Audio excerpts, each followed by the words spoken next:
Hit that button. Hit that button. And we are live.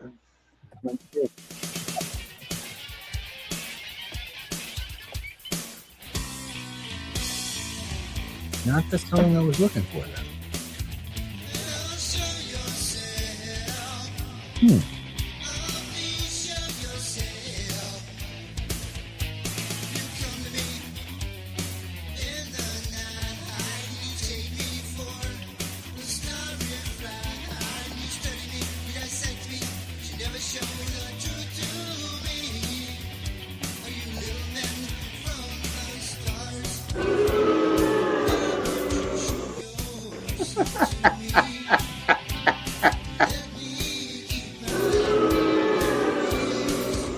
Turn that shit off. Hey, who said that? I don't know, Ghost. Somebody from another dimension. That was Jay screaming. Cut that shit out, Jay. Man, gotta watch these guys. Audience, we need some live applause, please. Thank you.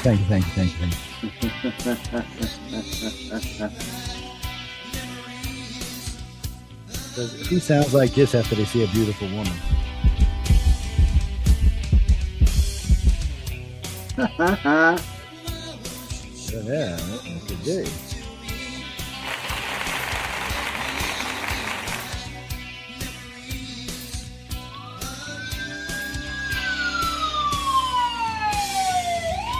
Coming from them damn aliens.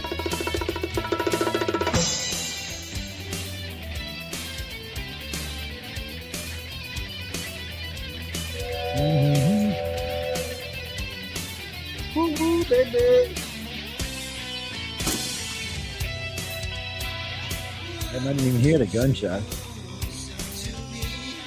It's not a very good one. It sounds more like a punch. Jesse Jackson Dane, is that your name? Jesse Jackson Dane? This song actually belongs to U.S. Undercover. It was originally written as a closing song for U.S. Undercover. Actually, wasn't the song I was. Yeah, this one was. Yeah. There was another song a friend of Jay's had for us, but it disappeared off our list. Now we were using it for news on the flip side. You remember that little song, Jay? What song? That song your friend sent us. We were using for the opener for a while. It disappeared off our list though. I didn't see it. Yeah, it's not on the list anymore. I'll have to look at mine.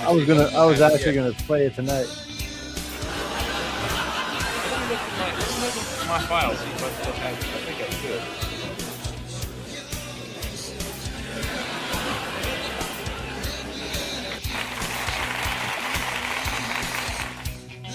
I like when they give us the applause, man. I'm like, yeah, I'm ready down.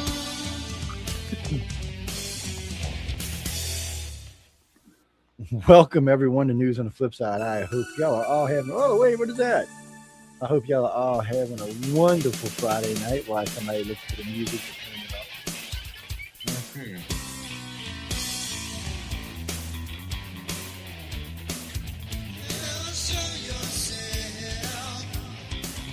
What happened? You have it on loop, maybe? Joe disappeared. There he is again. Yeah, I threw myself out there. No, it's on. Do you have this on loop? Yeah, that's all right. It's on loop. You just gotta hit it. Yeah, you just gotta touch it again. I'm just not in that area. Yeah. No, Jesse. Yeah. When you touch it, it just stays on. Yeah. Well, some of them have a loop set, and I think that one's just actually built in. No. The whole thing is that when you turn it on, it always has the on loop. So you have to those do. Turn it off of loop. So on our videos, you can turn the loop on and off, but for someone on there, you can't. There, it's just there. It's always in the on position when you first start you come into this web page, but yeah. But anyway, everyone, welcome to News on the Flip Side. It is true Iran said that they're not going to make peace with the United States or Israel as long as we have nukes. They'll never stop trying to build a nuke. So that sounds like an invitation to me to wipe them from the face of the planet. And then to top it off, we may not get the chance because Pakistan Turkey and Saudi Arabia formed a new protection pact in the Middle East today. They signed a treaty today. Oh, wow. And what does the treaty stipulate?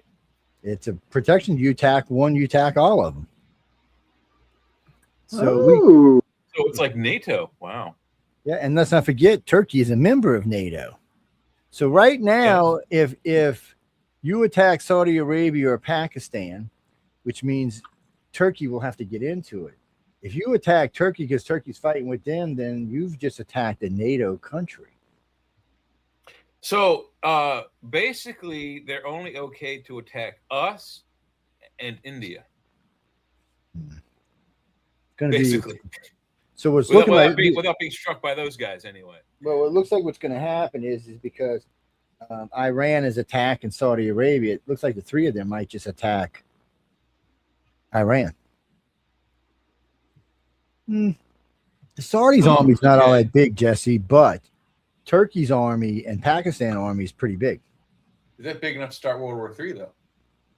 Yeah, they're big enough to start World War III. Not big enough to survive World War III. But would that action constitute them starting World War III if they attacked them taking over Iran? If they attacked Iran out of the clear blue sky, you don't think a war would?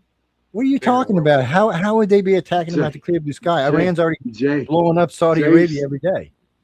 Jay's they haven't attacked Pakistan and they haven't attacked the other countries. But it doesn't matter. They attacked somebody with a pact.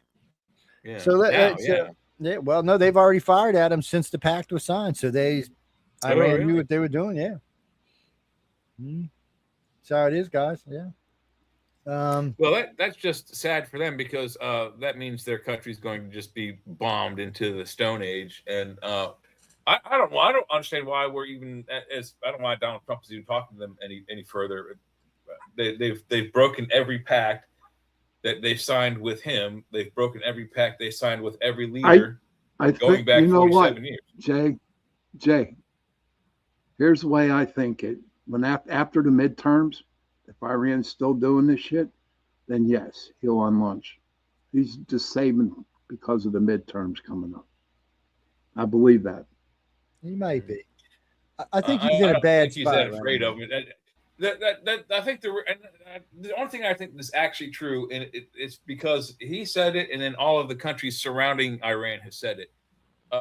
They want the country. They could care less who's in control as long as they're not assholes. They want the country to be pleasant and safe.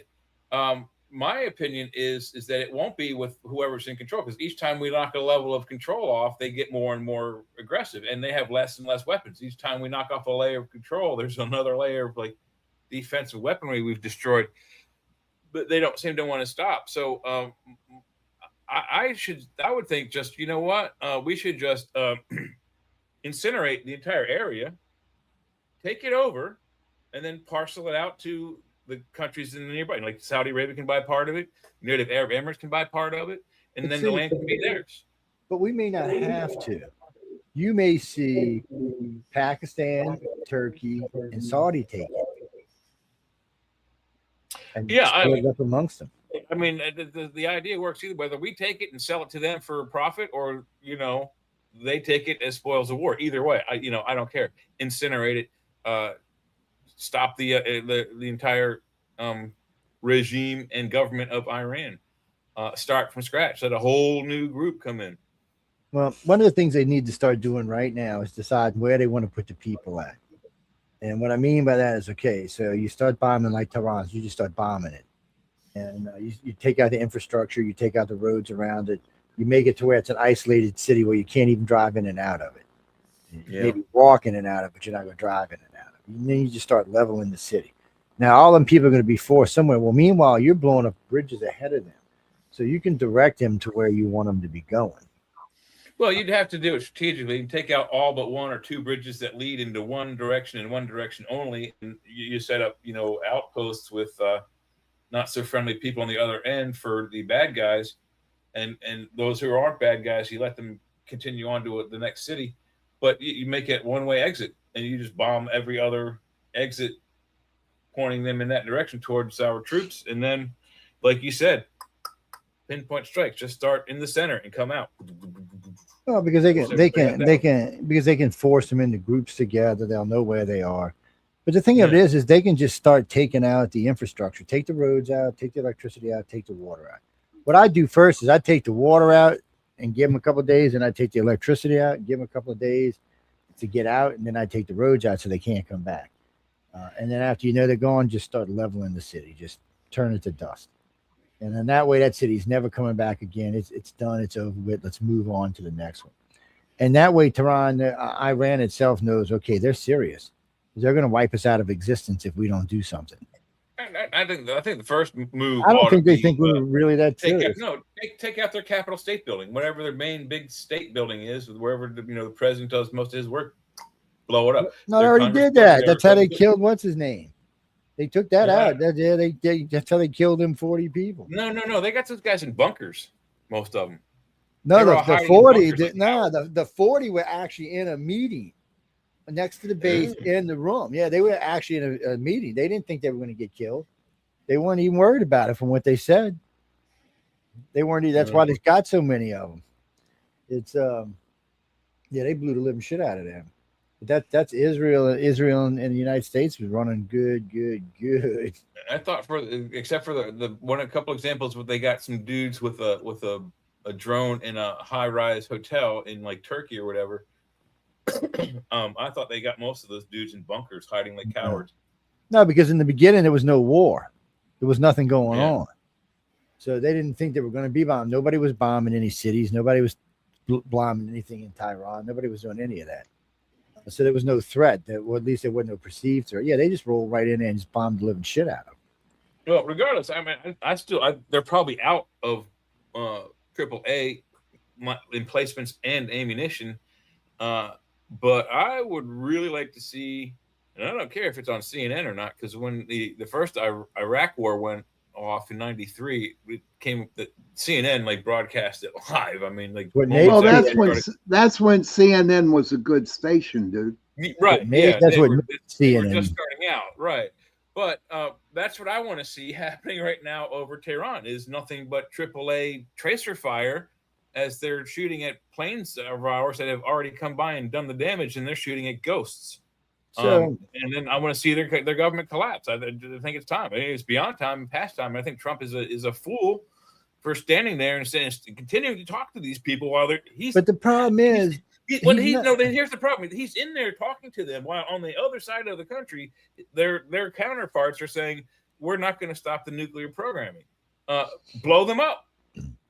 Sorry. But that's the problem. You've got 4 different faction government going on now. You can't just go around killing people because you got one group that don't want to behave itself. Yeah, you can kill them. You can kill that group, but you can't go kill the other groups because because then right now it's already a teetering thing on world affair as this fucking war is raging anyway. So Trump's got to be careful on what he's doing, how he's doing it. But it's not even that. There's nobody to bomb anymore. They were talking about this today. Pete was talking about this. He said they're pretty sure the Ayatollah's dead. The new one, they're pretty sure he's dead. And he's been dead. And they think there's no real connectivity. And then they were talking about they don't have any. America's jamming their airwaves, so they can't use radio to communicate across the country or satellite. So they're like, there's no way they're talking to anybody outside their cities unless it's being done by letter. By hand. We should wait. We should wait until like midnight tonight, and then send an EMP and destroy all electronics that are on at night. And then in the daytime, do it again. Boom, because they won't expect us to do it in the daytime. That would be turn off their electricity right away. Well, the war needs to end. You know what, Joe? Jay's chomping at the bit there, buddy. He's chomping, man. I've been saying this for 40-some years, Sean, that, blow these. I know you up. have. I mean, to steal a phrase from Booger Presley in Revenge of the Nerds, when after they got beaten up by the jocks, they asked him what they should do, and he said, "Blow their fucking houses up." Sorry, you had a chance 40 years ago to do this the right way, and the U.S. government didn't. Now they are adamant that they're going to keep getting a nuclear bomb until they can throw it at Israel. That is their goal. I'm sorry, but that is a tenet of war. Blow their fucking houses up. Yeah, it amazes me that Iran thinks that if they nuke Israel, that they're going to survive that. What's going to happen after that? World War III will definitely start right then. Actually, you know what? It won't. That no. The U.S. is going to bomb the living shit out of the rest of the understanding. Actually, if they do it the right way, if Iran just hits Israel, like the main city in Israel with 1 or 2 nukes, and Israel retaliates with its 160, that's the end of the war right there. There is no more Iran. It's completely gone. Israel will survive, greatly diminished, especially in population, because it probably lost half its population. The alleged cradle of civilization under radioactive poisoning. Yeah, well, at least half 80,000 years. Yeah. No, they'll clean at that least, up. No, they'll clean that up in less than a year. That's like Chernobyl. They could have cleaned Chernobyl up. They just didn't want to. They just encased it in concrete. But they could have cleaned it up. They just didn't want to do it. They could, and because they're cleaning up Chernobyl. I mean, not Chernobyl. Fukushima. Yeah, but they not want to come out. They're cleaning that one up. So I mean, these things can be cleaned up. But we watched them clean up Bikini Atoll. They just came in and took off 5 meters of the topsoil, and came back and put new. And the water. So wait a minute. So the UFOs have given technology or taught the at least the compartmentalized military industrial complex to neutralize radiation? No, they don't neutralize it. They just scoop it up, go bury it in a hole somewhere, and put down new soil. They're not neutralizing enough soil with a lead barrier to keep you from what's below it. Okay. That's no. Actually, so they learned at Bikini Atoll because it was a rock bottom. It didn't penetrate the rock, and the water and the sand washed it away. And the amount of water there is enormous. So it wasn't even any radiation in the water, even with all them sunken ships out there. There wasn't. It's just a sheer amount of water. Yeah. So plus. But what if the atoll is it coming back or is it gone? I mean, it's so they've been trying. People keep trying to move on the damn thing. So they put the new topsoil on. They did everything. It's got palm trees on. It's got birds on it. It looks like just a little island out there that you would see. Right. But they don't want to let people live on it because they're still not sure if there's not some radiation somewhere. I mean, they blew up a couple of nukes. It wasn't just one nuke they blew up. A couple. I mean, for a couple of decades, they blew that fleet up twice. They didn't go down the first time. I think they remember we talked about this. they definitely blew the living shit out of it a couple of times. Yeah, it's I think it's. I know there's the 2 that we have on film, but I guarantee you there's more than that. Hey Google, in total, how many total nuclear devices has the U.S. government exploded on and outside of Earth?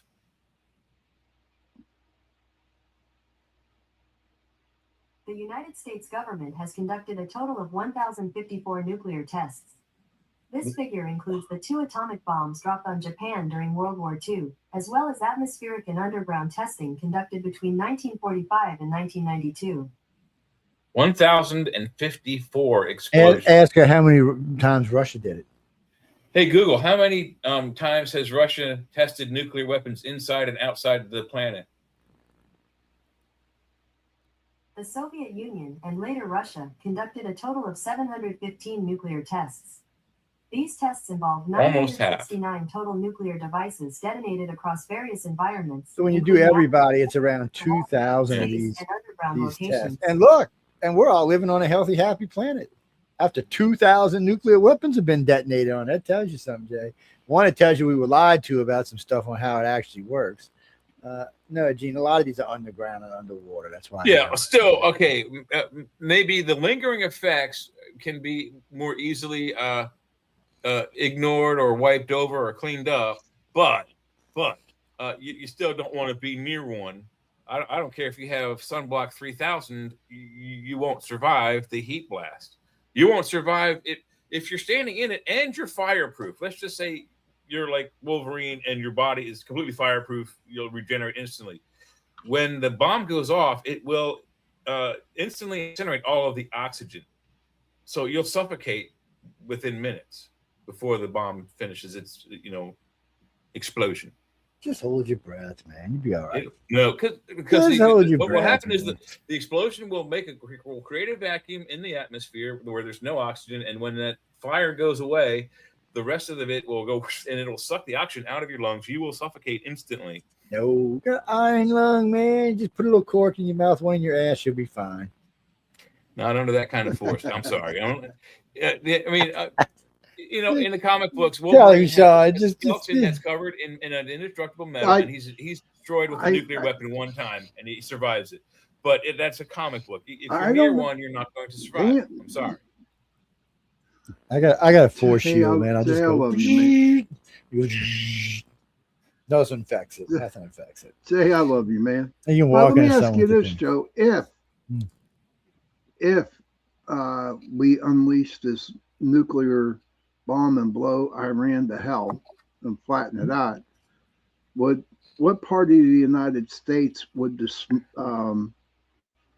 radiation cover? California or New Jersey? No, actually, Iran's further enough south that it would probably affect. I'd have to get a map up to look, but I'm thinking it would probably more affect Central America.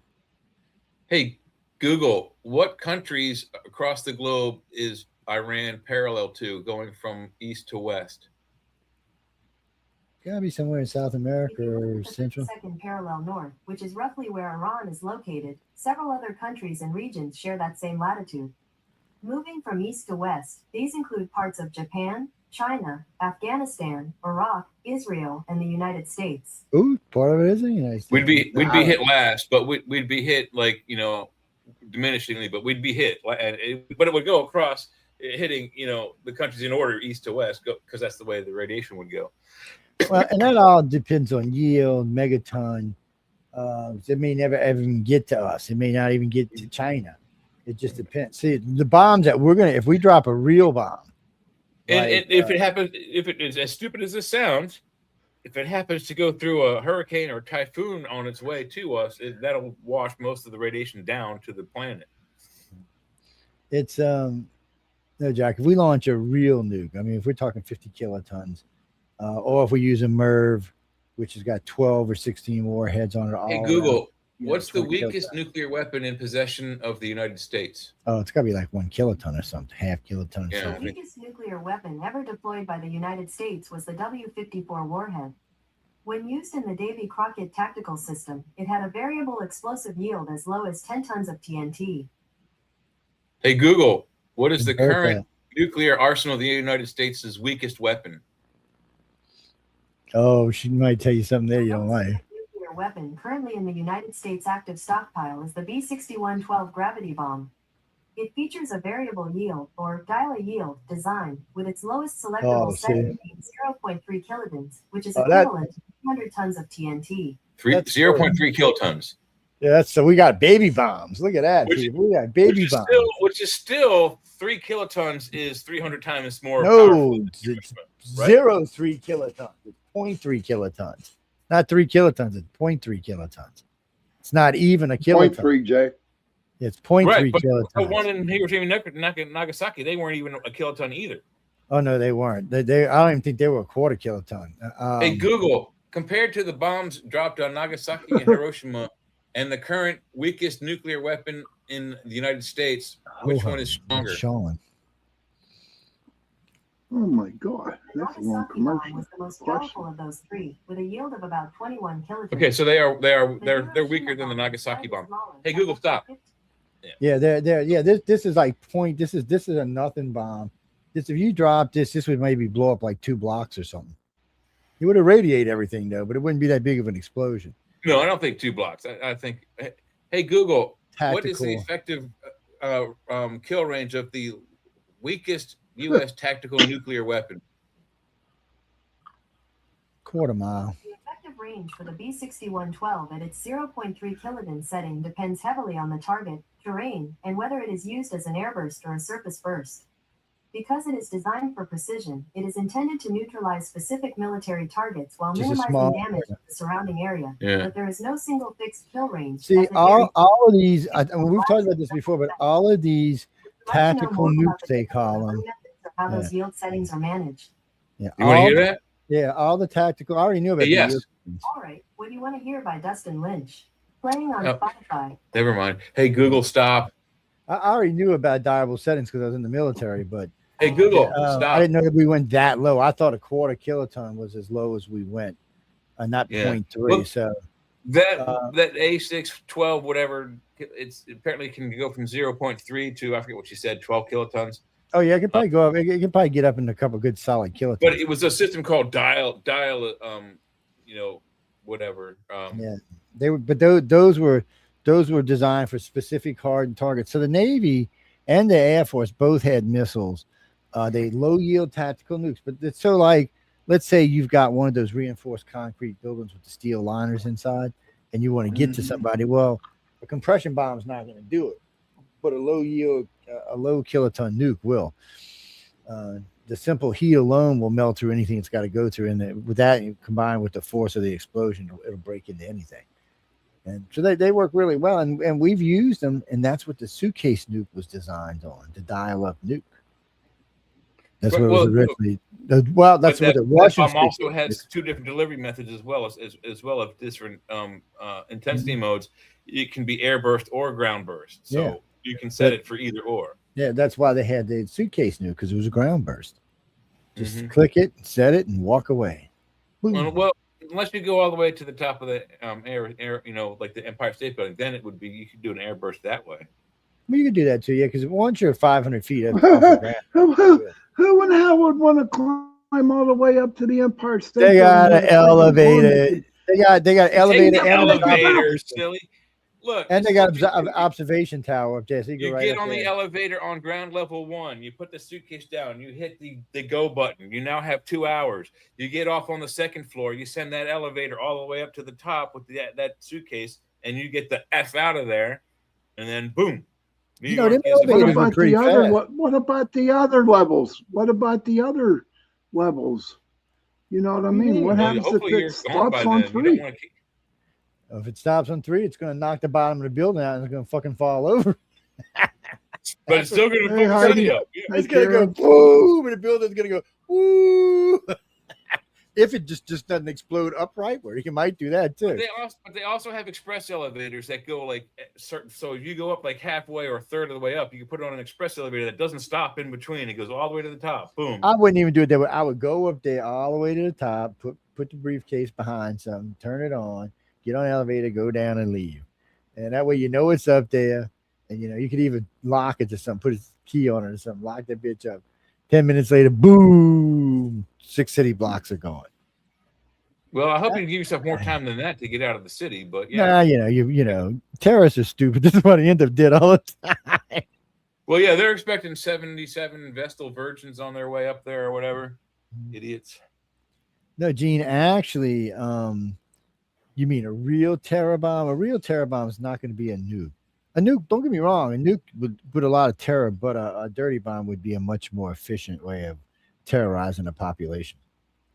Yeah, because the people that don't die from the immediate explosions and fires are going to die slowly later on from. Actually, a real dirty bomb where you just put it on a truck and let it ride around the city doesn't have any fires or anything. It just puts out an enormous amount of EMP and an enormous amount of radiation. It just kills everybody. You don't even know until it's too late. You're just dead. You're walking along, all of a sudden you start feeling sick, you start puking blood, and poop you hit the floor. You're down. You don't disintegrate anything. You just fall out first. But I don't know. With that kind of levels, you're probably dead before even that happens. Maybe, yeah. Barbecue. Drive safely, Heidi. Drive safely. Yeah. Take that nuke out your trunk, Heidi. Don't go driving around with that nuke in your trunk. You might accidentally bump something. I don't want to hear that Denver was dust in the morning. Oh, come on. Lucky Charms shit, Heidi. No, not Lucky Charms. Freaking Count Chocula. That's the cereal. Count Chocula. Mike, dirty bombs are the reason we don't have nuclear aircraft today. Yes, we would have nuclear aircraft. They'd already designed and built them, and they were very successful. It's very powerful, very successful. One rod, like a 747, one rod could power for 5 years. It's yeah. But why haven't I don't understand that, Joe? Why would dirty bombs stop it from doing that, making the play? Because you blow up one plane and you got a dirty bomb. The radioactive mess. Oh, okay. And since planes are so vulnerable flying around in every country for that matter, Uh-huh. you just got a bunch of nuclear Heidi- weapons flying around the sky. Heidi just said, "Ha ha ha! I'm a tad more responsible, Joe. No worries." I don't know, Heidi. I've heard some stories, Boo. We have mutual friends, and I've heard some stories. And when I talk to Heidi, they always do this to me. I'm not even sure what this means, man. They're like, I say Heidi, and they're like, shh. It's like something out of a sci-fi Come. movie, really. Whoosh. I'm like, what the hell? Whoosh. What the hell does that mean? Damn straight. Chocolate. Count Chocula. Sean, not Frankenberry. Please. They've That's not- gone queer Chocula on the show. Fruity pepper. Fruity people. Honey Nut- Pebbles. Ooh. Honey Nut Cheerios. with Honey Nut chocolate milk, Cheerio man. with chocolate milk? Oh my God. It'll is make that you want to sick? slap your mama, Sean. I promise you. Don't do it, but you'll want to. They'd probably put me in the freaking hospital, dude. All right, If Pete, you're I'm going to get some diabetic- real Oh, news. These guys have Oh, lost you're their all mind. sick. You guys are sick, man. Kara's going Fruity Pebbles and Cocoa Pebbles mixed together. Yeah, Oh my that's- God. That's almost like pizza and pineapple. Ugh. But Honey Nut Cheerios and chocolate milk. That's good stuff. I tell you, it'll make you want to slap your mama. You don't want to, don't do it, but it'll make you want to. But back to the show, guys. Excuse me. Since I only am on Fridays now because I'm happy. But so do they make dirty bombs now, Joe? Because he's queer. Yeah, sure do. Why'd you say that, Joe? Why'd you say that? I'm Dirty offended. bombs are anything. What? What? No You don't know problem. because we took the queer word back, right? Oh yeah, You that's right. I understand that, forgot. right? Queer means Okay, yeah. strange I'm and queer. weird. Yeah, doesn't mean yeah. So I was using it on Linda earlier, but no, people, we've taken it back. No, we own it now. I actually got into it with somebody from NBC News just recently about this. I'm like, no, we've taken it back. It's our word. We loaned it to the gay population for a while, but you know what? We wanted our word back now, and we're going to take the gay word back too, just so y'all know that, because gay means happy. I don't want to be thinking about somebody's sexual organs when we say gay or queer, because queer just means that you're strange and weird in a kind of fun, weird kind of way. Yes, that's what that means. Okay, It doesn't mean you're the 96th gender. Yeah, so or whatever gender you chose not to be. Or to be. 96 gender? Yeah, there's that 96 idiot gender. on Facebook or something. He said there's 96 genders or something to that effect. I'm like, yeah, really? Let's see that list. Yeah, Did they well, have pink hair? probably. I have no idea, but I would not be surprised. I mean, they probably have multicolored hair because they can't make up a decision. Let's see. Let's see. Hopefully, you'll let me play these tonight. There ain't nothing flowing down here at the bottom. No, I haven't put it down there yet. Just Linda Lou chick, man. She sends me so much shit. Her and the mega sassy girl. Well, who the fuck are you two bitches? I know the Linda Lou is a little Asian girl who used to do fundraising for the Democrats, which we got a bunch of shit on them tonight. We need to get into too. But hold on, let me go find out where I was. All right, here we go. Oh, look at these three handsome guys. Yes, this guy in the bottom's by far the most handsome though. Let's see. What? Which one? The one on the Where? bottom, man. The one on the bottom, man. The guy in the white, man. Okay, what's this? Watch what science found 7 miles beneath the ocean. We barely started looking. What? Wow, it looks like a city. Another city under the ocean. 7 Wow. miles, Jay. Do you know how little water it'd be?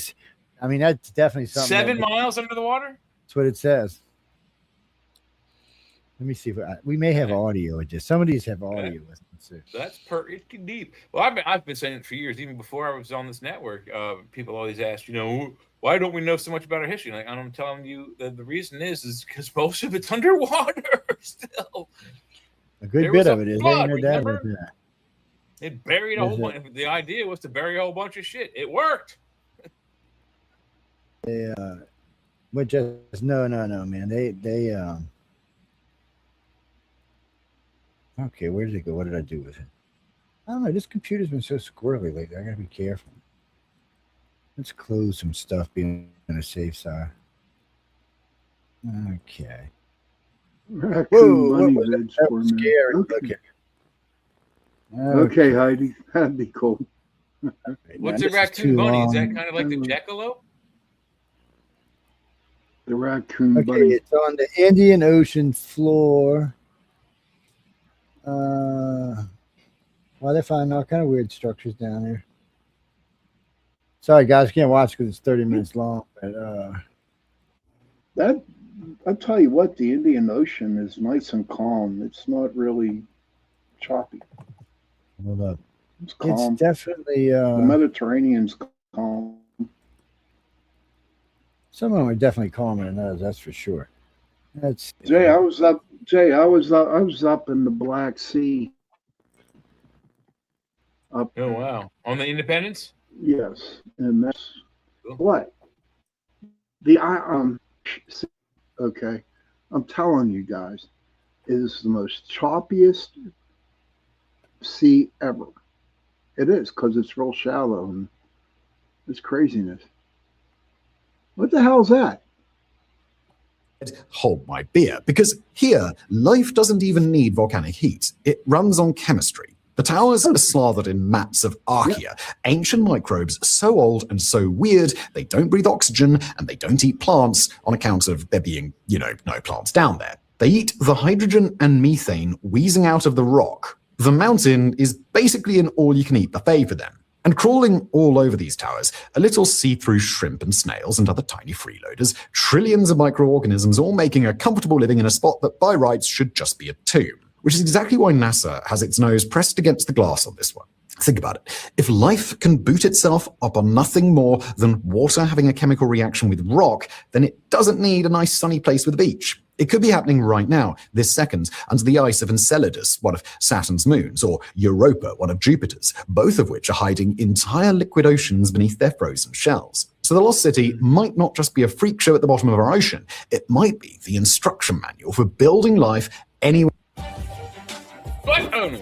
I was working on one Always when it gets greasy interesting, they break these things in. yes. Well, I mean, we just it's well, no, people, y'all can check that out. There's a 30-minute article on it. It's interesting stuff. They just keep finding stuff, and we keep finding that life is the norm and not the exception. We find it all over the planet. I mean, I remember when they found it at Black Smokers, how they were like, "Oh no, how can this be?" Because of the heat and the chemicals, they didn't think anything could live there. Yeah, I know. That was the main argument with the scientists in the Bat Escape project in 1957-58. Jacques Cousteau being one of the scientists, half the group was of the impression that we were going to send this Bat Escape called the Trieste to the bottom of the Marianas Trench, 8 miles down. One half said no way there's going to be life, can't be. The others said they were going to, we'll find something like bacteria or viruses or something. We'll find something. Well, they found a bony fish, like a sole or a flat fish, like a flounder. And since then, we found an ecosystem that is as equally as vast as the one up here. It's crazy how things survive. They're finding new creatures every day, or at least one a week. Hey, Miss. Panicked Kevin? Russian party Hey, begs foreign allies to stop helping. What? Who said that? What did you say? We have no connection. It says panicked Russian party begs foreign allies to stop helping. We have no connection. They're I guess the money that's going to them is helping to keep the Russians down. Hey, what is this? Let's see if we can see this. Does this do something? Let's see. Oh, it does do something. Oh, and it's only 3 minutes 45 seconds. Okay, let's go check this out. And where has my little crazy person gone? Jesse, this is what the astronauts seen on the moon. All right. Somebody. And of course, they wouldn't show anything from that make-believe planet Mars. They always show something from Mars. They love Mars. was such an unbelievable feat. CGI. It's To all this day, many people are convinced the entire event was actually staged in a Hollywood studio. Uh-huh. But ancient astronaut theorists suggest Not only did we land on the moon, but what we found there was more incredible than we know. During the 1969 Apollo moon mission, after the landing, there was a very strange 2-minute gap in radio transmissions. And what happened during those 2 minutes has been subject to a lot of haven't, controversy. Mish. Neil, this is Houston, radio check, over. Columbia, this is Houston, over. Columbia, this is Houston, over. Oh, white object. Houston, this is Columbia. According to scientist and NASA researcher Otto Bender, various ham radio operators were able to intercept secret communications with mission control that were not made public. So this is where Bender got his start? The astronauts apparently talked about seeing extraterrestrial objects on the moon, including flying saucers parked along the edge of a crater within their view.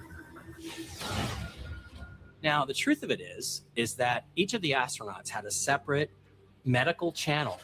That channel was not public, and it could have been very easily used to communicate information that you didn't want. What? Damn it. Man, what is with the commercials, man? Come on. I thought this was a paid account. We must be on the wrong account or something. To be heard over the general public transmissions. What's really interesting about that story, though, is the fact that within 30 minutes of the landing on the moon, that story was circulating around NASA that, hey, guess what? They saw something on the rim of a crater. They were all upset. They didn't know what to do. They didn't know if they should go out. It is interesting when you watch the feed of when they came back from the moon. They're not sitting there jumping up and down for joy and saying, I had the most incredible experience of my life. I was on the moon.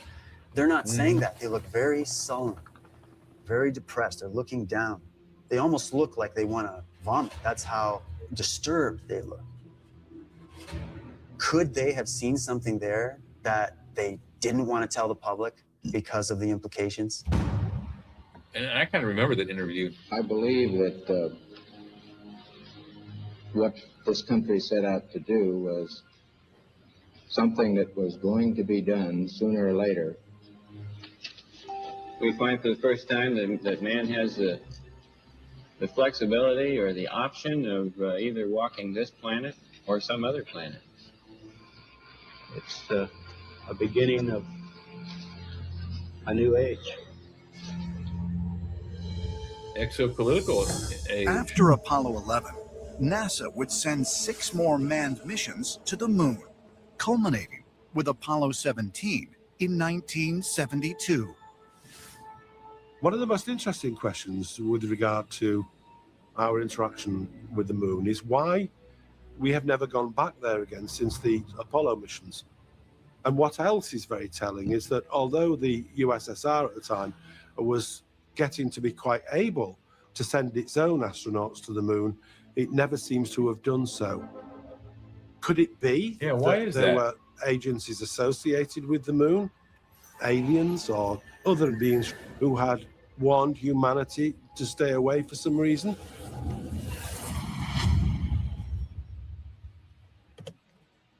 Maybe, sort of, could be. Who knows for sure?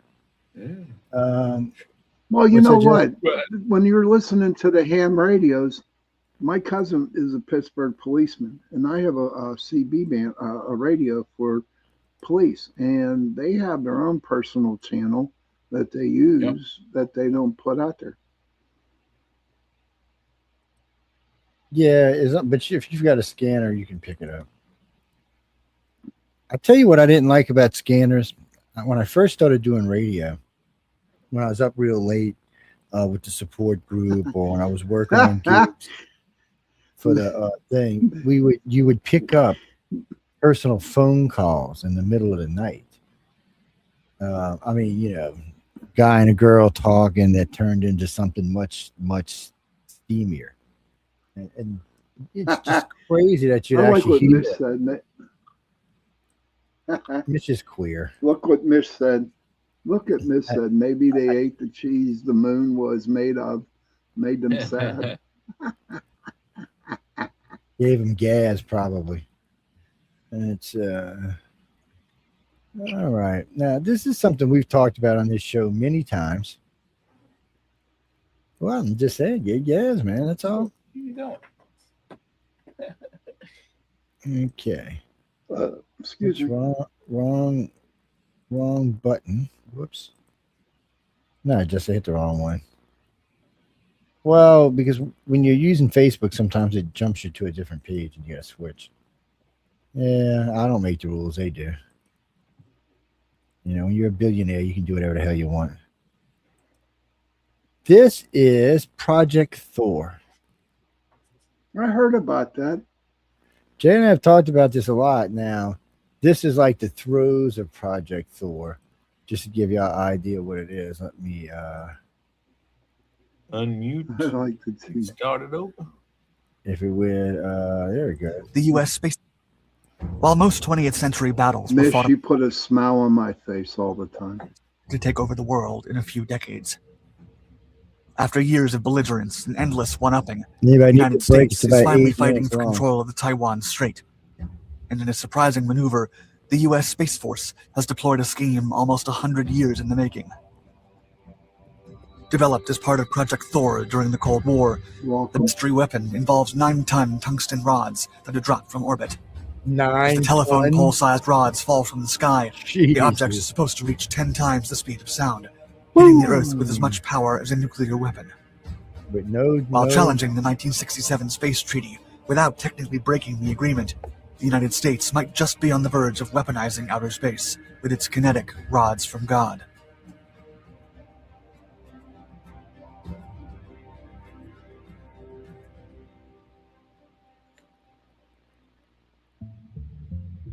Hit from above. Going back to the earliest days of the Cold War, outer space became a crucial subject of study to use it for warfare applications.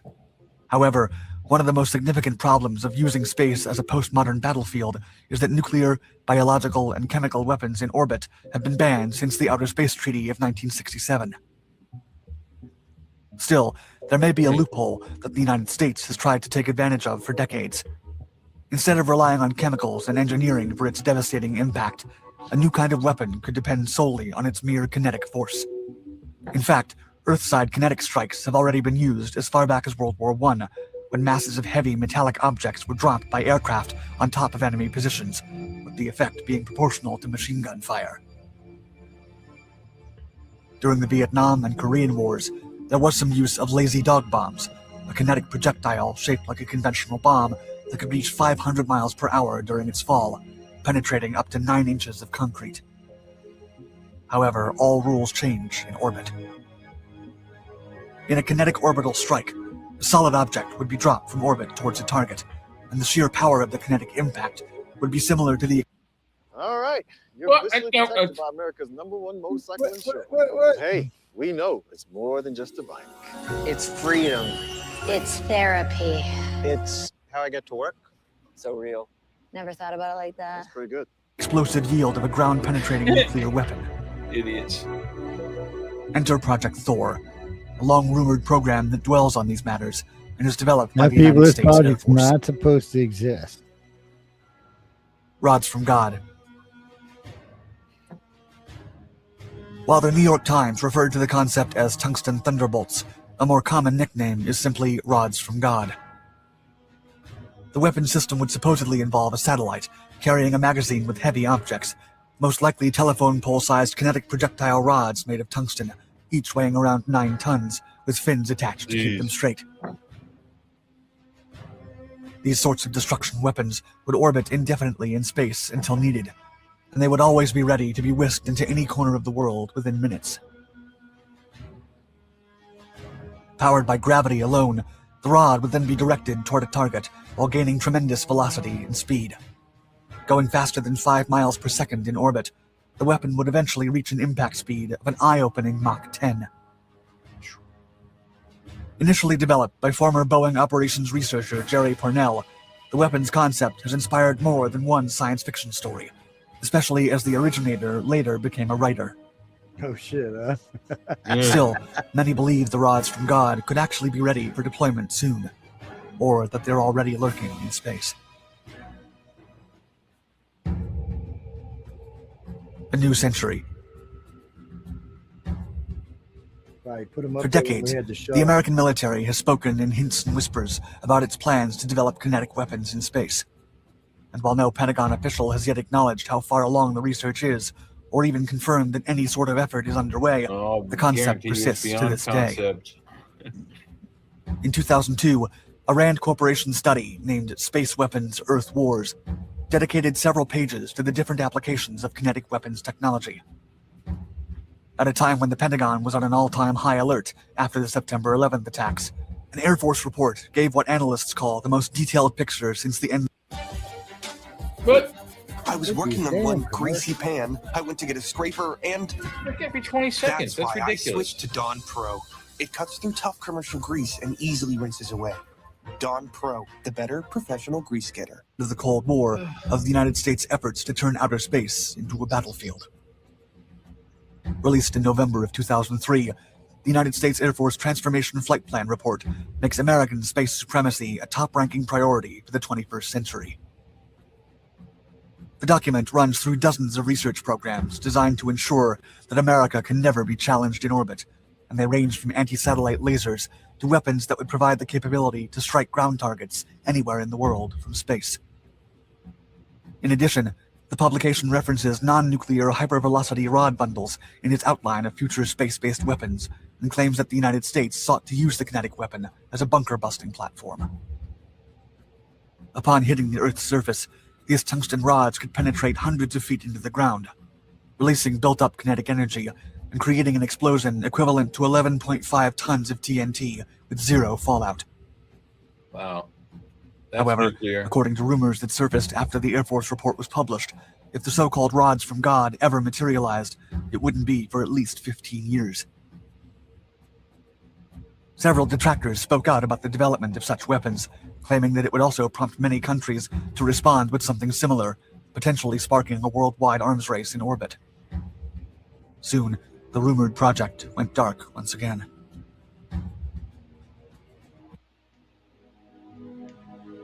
Impossible price tag. Yeah. That's what they said about the moon. According to several experts, the biggest fault of the rumored project has always been money. In 2020, the cost to carry a single pound into space was around $10,000. With the rods weighing almost 10 tons each, the project became cost prohibitive. But despite the hefty price tag, many kinetic weapons concepts have continuously re-emerged since the end of the Cold War. And some of the technology behind the rods from God has somewhat been used by the American Armed Forces. In 2012, naval research claimed the successful use of a 25-pound hypervelocity projectile with 32 megajoules of energy that penetrated 7 steel plates. It's a rail gun. And as recently as 2020, a 100-pound modified kinetic weapon fitted with detachable blades for extra impact was dropped from an aircraft on top of a terrorist vehicle. Ultimately, it is believed the rods from God could become a reality in the next few decades if engineers and project planners can work out the exorbitant price tag. Don't worry, guys. They put it up there when it was new beginnings. Now we're just going to take them rods. In 2018, the Chinese government released CCTV footage showing 3 wide-area vehicle scaled-down models involved in an aircraft air release test. Conducted in the Jiuquan Satellite Launch Center of China, the 3 models then fell into a free flight state after being lifted to high altitude by a balloon. During the freefall, the objects exceeded the speed of sound, but their parachutes finally opened to land and recover. According to netizens, this unique and strange test indicated that the ultimate rods from God weapons were copied by China and will soon be launched. Meanwhile, in a meeting with the United States National Space Council, former President Donald J. Trump declared that it was not enough to have American presence in space, but that complete dominance was a necessity. That day, Trump directed the Department of Defense and the Pentagon to establish the 6th branch of the United States Armed Forces, the Space Force. Inaugurated the following year, the ever-growing organization is also fully supported by President Joe Biden's administration. Yeah, notably, the Space Force's 2022... Been around since before Trump, though, unfortunately. Another damn commercial. Right there, commercial. Sorry, guys, he's like on every our 20 commercial. seconds. That's ridiculous. ridiculous. It really is. Why? Budget request This is amounted to whoever owns this $17.4 billion, channel. a significant If increase you from can the say how many previous year. commercials you want to play, you get If more money. accepted, the budget would grow the service by up to We don't do 8,400 space-furtive satellites from the Army and Navy to the new service. In addition, the Space Force would finance more than $800 million in new classified programs. Perhaps enough to fund the Rods from God program once and for all.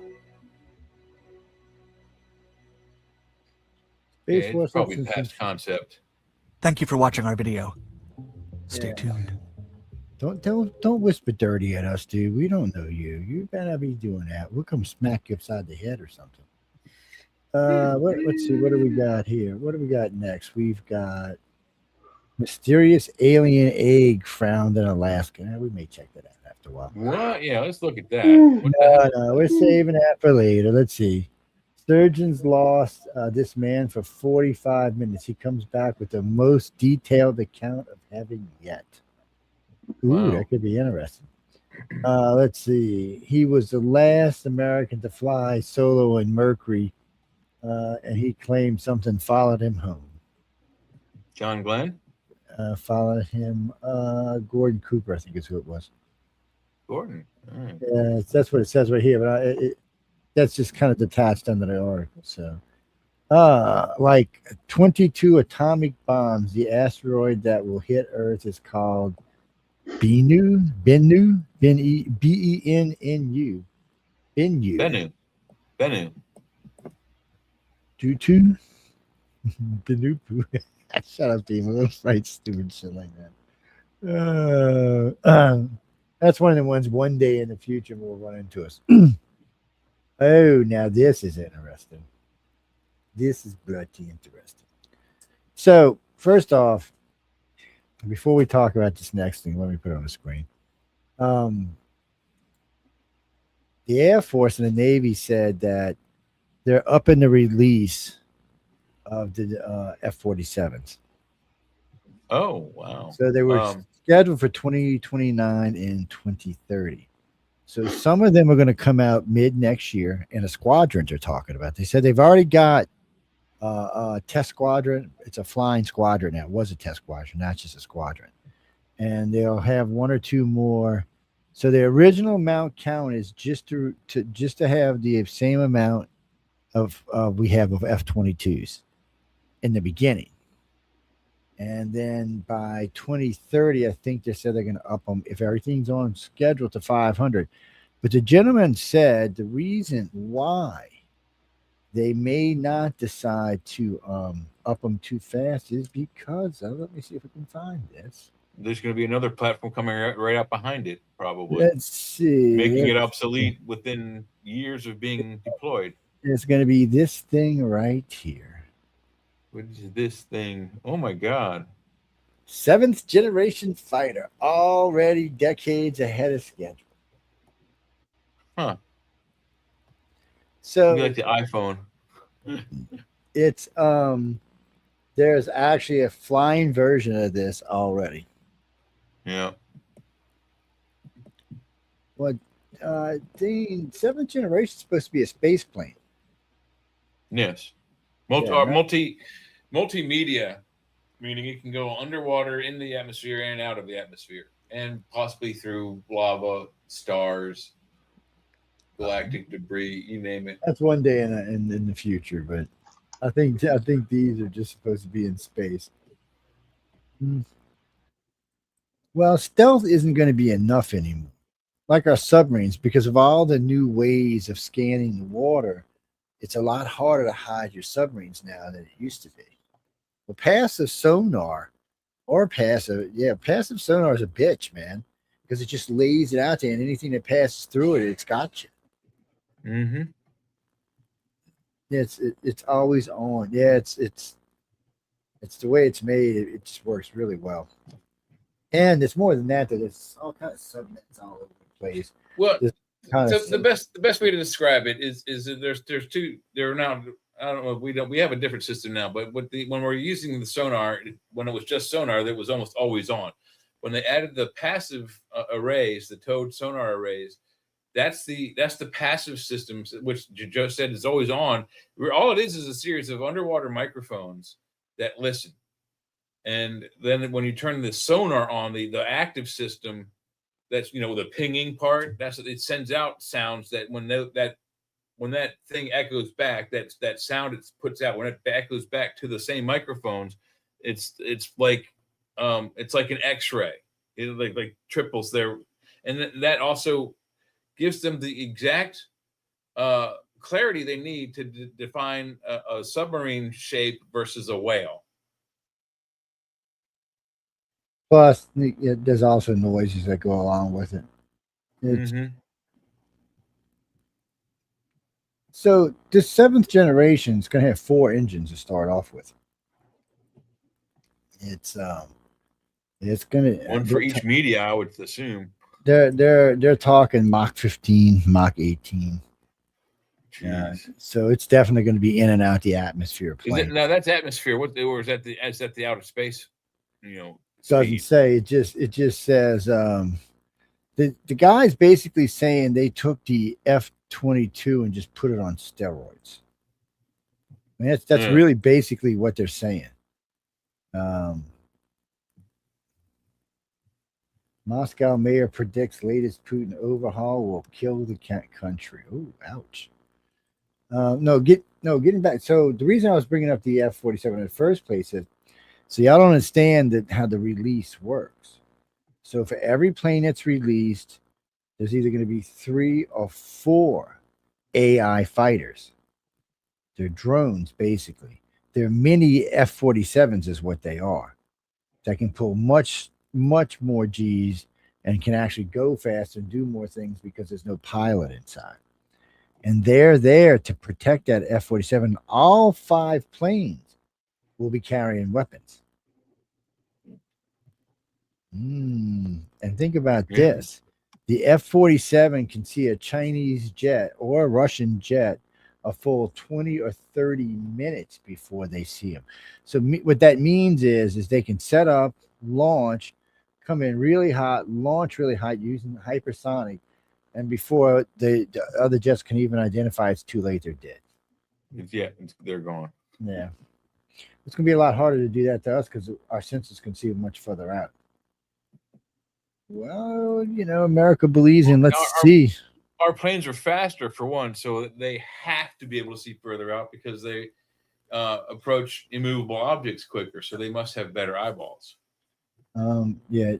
James, what do you mean? Oh, no. Okay. So overall, fighter jet speeds, the Russians beat the United States for the most part. They had a lot of planes that could do Mach 2, Mach 2.5. U.S. likes to stay between Mach 5 and 1.5 and 2. That's where they like to be. But no, we have jets that'll do Mach 2.5. But that Russia, like that last SU, what is it, the 57 they put out? That's what it does. It does Mach 2.5. It's a badass beast of a jet on paper. I've only ever seen one of them flying. As far as I know, that's all there is. It's the same thing with the Chinese 6th generation jet. Wait. Let me turn my camera on. The Chinese 6th generation jet.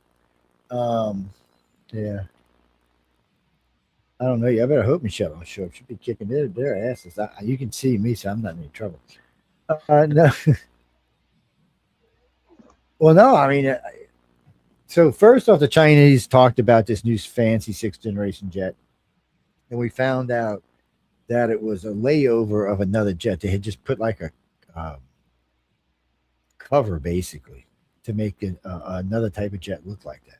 Yeah, they got busted. Something happened on one of the wings, tipped up or something. And then they put one up to fly but the engine made so much smoke you could see it coming for like 6 miles. And that was their first stealth fighter ever made did that as well. Yeah, well, I guess it's the way they build their engines. But China refines everything just like we do. They have to steal it from us first, but yeah. Well, they do steal a lot of stuff from us. But no, they're pretty brilliant themselves. AI is what's going to be interesting. So, for China has K3 chips. That's the chips we gave. So to put this in perspective, the chips that we're using right now are on a magnitude, I don't know, 100,000 times more powerful than theirs. And it's illegal to sell these or even let them around these chips. Some of them are manufactured in Taiwan, and they're really strict. They don't want China nowhere around them chips because they don't want China getting their hands on it, because China just mass produce them and put them out of business. Yeah. So I'm watching Elon Musk. I'm going to have to go find this clip. Elon Musk basically said, we're fucked. AI is going to fuck us so hard. That's why he's going to Mars. Yeah, right. No, I'm serious. So he was doing an interview. So I caught the interview with him and Bill Maher, which was a good interview. And the one with Fetterman and Bill Maher was a good interview too. But this interview was with Elon Musk and that blonde-head reporter. I think she works for the EU News or something. And she's a little reporter, but she's a decent most of the time a halfway fair reporter. But anyway, Elon basically said, look, she said, in one way, we're going to kind of be like the Star Trek world because money's not going to exist anymore. He said, within 10 or 20 years, he said, money won't exist. He said, not at least in the way y'all think. He said, there won't be any need for it. He said, because about 90% of all the jobs being done right now by humans within 20 years will be being done by AI and robots. He's already said that the world will be on basically an even program where how do they say it? Above basic assistance livings will be taken care of. So in other words, you'll get a decent place to live. You'll have access to all kind of foods and clothes and everything for free. Because AI is making it, everything will be so abundant because there won't be hardly any charge for making it. And since AI will be able to build its own robots, which is just scary in itself, humans won't have a fucking thing to do but stick their finger up their ass and spin around in a chair. There'd be a few people that would like to do that. But by saying that, it will open up space exploration and ocean exploration for humans. Think about if we can become a society of just explorers, where we don't have to worry about the basic needs of life, that we know that the food's being provided and the care's being given and the doctors are being done and life is going on and getting better every day. If you know that, then you can go out there and explore the universe and have fun doing it. But yeah, Jimmy, you still might get killed because you're exploring a fucking universe and anything can happen in the fucking universe. All you have to do is watch sci-fi one time to know that. If you're a regular sci-fi, you know there's lots of shit that can get you in the universe. Oh, what is that list? I forgot what that was. Let me see if I can find it. Oh, this is more evidence of afterlife, more witness evidence of afterlife. Yes, very convincing afterlife. We got 2 articles on that. This one right here, science under what's that? No, science undercover planet superior to Earth for life. What? Sorry. So these planets are superior to Earth for life. Let's see if we can. They're better than us for the rest of their life. That's not fair. I'm thinking that's what they mean, baby. I'm thinking they mean it's better than our planet for life. That's what I'm thinking they're thinking. It's better for life to exist. Yeah. Let's see. All right. Kind of mean thing to say. I think they're just telling us, hey, you mons.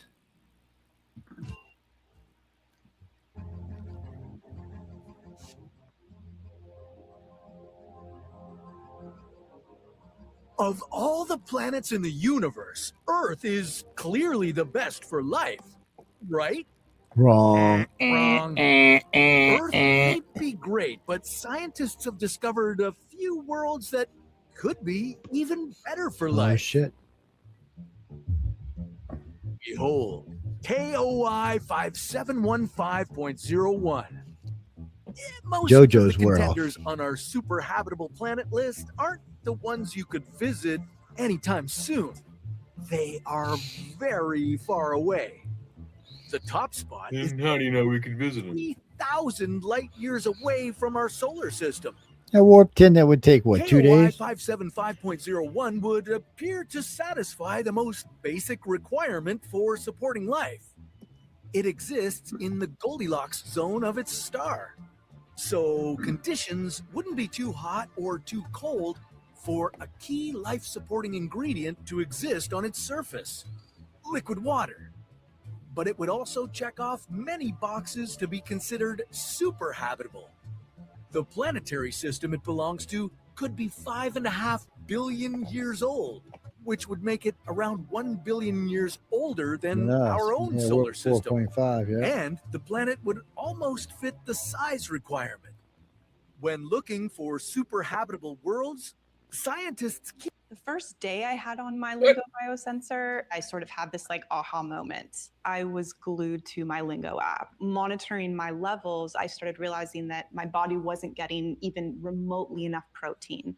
It all sort of clicked. keep their eyes peeled for planets that have a mass up to 1.5 times of our planet. And they should be about 10% larger, too. This size difference would help the planet retain heat. And if its average temperature was about 5 degrees Celsius higher than Earth's, well, this planet could have even richer biodiversity. Now, being almost double the size of Earth, KOI 5715.01 might overshoot this condition a bit. Besides, studies indicate that this planet is actually colder than Earth. But there's still hope. With the right atmospheric composition, a strong greenhouse effect could raise temperatures to the desired level. And as far as super habitable worlds go, well, we're just getting started. Approximately 2,700 light years away is Kepler 69c. This super Earth could be around 7 billion years old.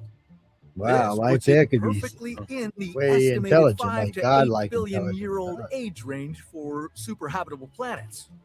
This range is based on the 3.5 billion years it took for complex life to appear on Earth. So the best chance for finding life could be on a planet a little older than us. Only this exoplanet could be a little too big to be super habitable. It has a mass almost 4 times that of Earth. Heavy worlders, A all rocky right. planet this big could have a single colossal continent that would have huge deserts in its center. But the coastline, washed by Kepler's ocean, could be your perfect spot to move to. Our next super Earth shares a similar name, Kepler 1126b, except it would be located ever so slightly closer to home. Yeah, this planet is about 2,073 light years away, and it belongs to a... ZZ Quill, You ZZ really need to sleep? Quill. ZQL has no equal. The The deeply restorative sleep you need. Okay, turn that ZQL, music just off, for man. sleep. It's about for Really me to great sleep. sleep. Damn. Sorry, guys. All the audience out there, apologize. 500 million years old.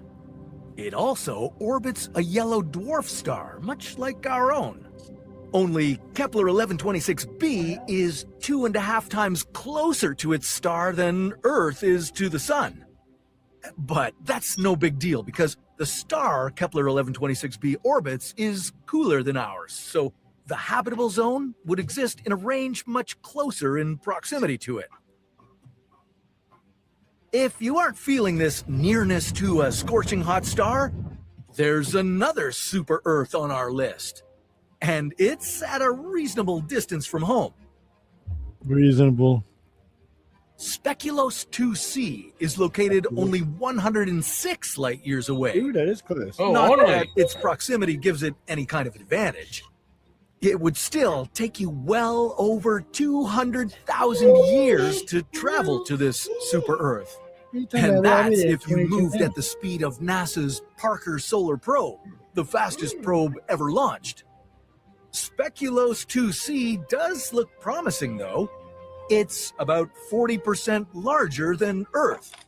There's also the potential for it being a rocky planet, just like ours. Now, despite the fact that it also exists in a habitable zone, its red dwarf star is still very small. It's only about 15% the size of our sun. So this planet orbits around its star at a very close distance. And this close distance could mean that Speculoos 2c is tidally locked to its star. This super Earth takes 8.5 days to make one full rotation on its axis, as well as one orbit around its star. That would leave one side of the planet in constant daylight and the other in endless night. This means that life could be possible in the Terminator Zone, the thin strip of land between the two sides. We just need to get a better look to find out for sure. But with all these candidates so far away, wouldn't it be nicer if the planets in our own solar system were a little more habitable? Well, that's a story for another What If. Yeah, what if? That's what I got to say to that. How's that? No, those are just planets that one day we'll go check out. Yeah, sometime in the future. 200 years from now, probably. Maybe less. Depends on who invents the FTL drive, who invents inertial dampeners, and who invents a sensor system that can see a couple of 100 light years ahead while you're traveling at 100 times faster than light. Yeah, because traveling through space ain't like dusting crops, boy. Yeah. What do you mean? Light speed don't get you anywhere. It's still at light speed. It still takes 4 years to get to the closest planet to us. You must go much faster. So no, at twice light speed, it would take 2 years to get there. Yeah. 4 times it would take a quarter of a year. 8 times it would take about 250 days. No, it wouldn't even take that. It'd take about 25 days. Each time you doubled it, it cuts it in half. So next time it'd be 12 days. So yeah, when you get up to 6 or 7 times, 8 times, you'll get there in a couple minutes. And that's what you want. Yeah, you want to be able to go 4 light years in 2 minutes. All right, we're there. Okay, get out. Well, because the places you want to go, like these planets that are 2,000 light years away, that's a hell of a little ride. And that's just getting started, because remember, our galaxy is 160,000 light years across. So that's a lot of traveling, even with an FTL drive. Gene, FTL just means faster than light. That's all it means. Jeff. It's a fancy way of saying faster than light. No, I got ghost co-host. Yes, I agree with you. Kathleen says y'all. She says y'all biatches. Just you want to get him in trouble? Call Michelle. She'll come over here and straighten her asses out. Oh man, I fell asleep.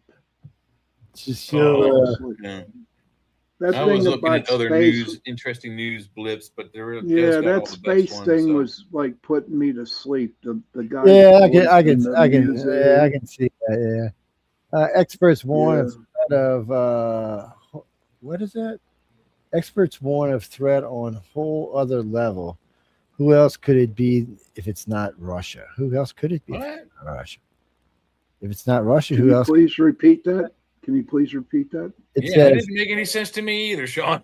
I know. Don't feel bad. I'm just reading it. Experts warn of a threat on a whole other level. Pause. Who else could it be if not Russia? Germany? They say it's going to be Germany. Look, see, even these people know not to give Germany any weapons. Jesus. They're saying that Germany will be the one who starts World War III. Again? Yeah.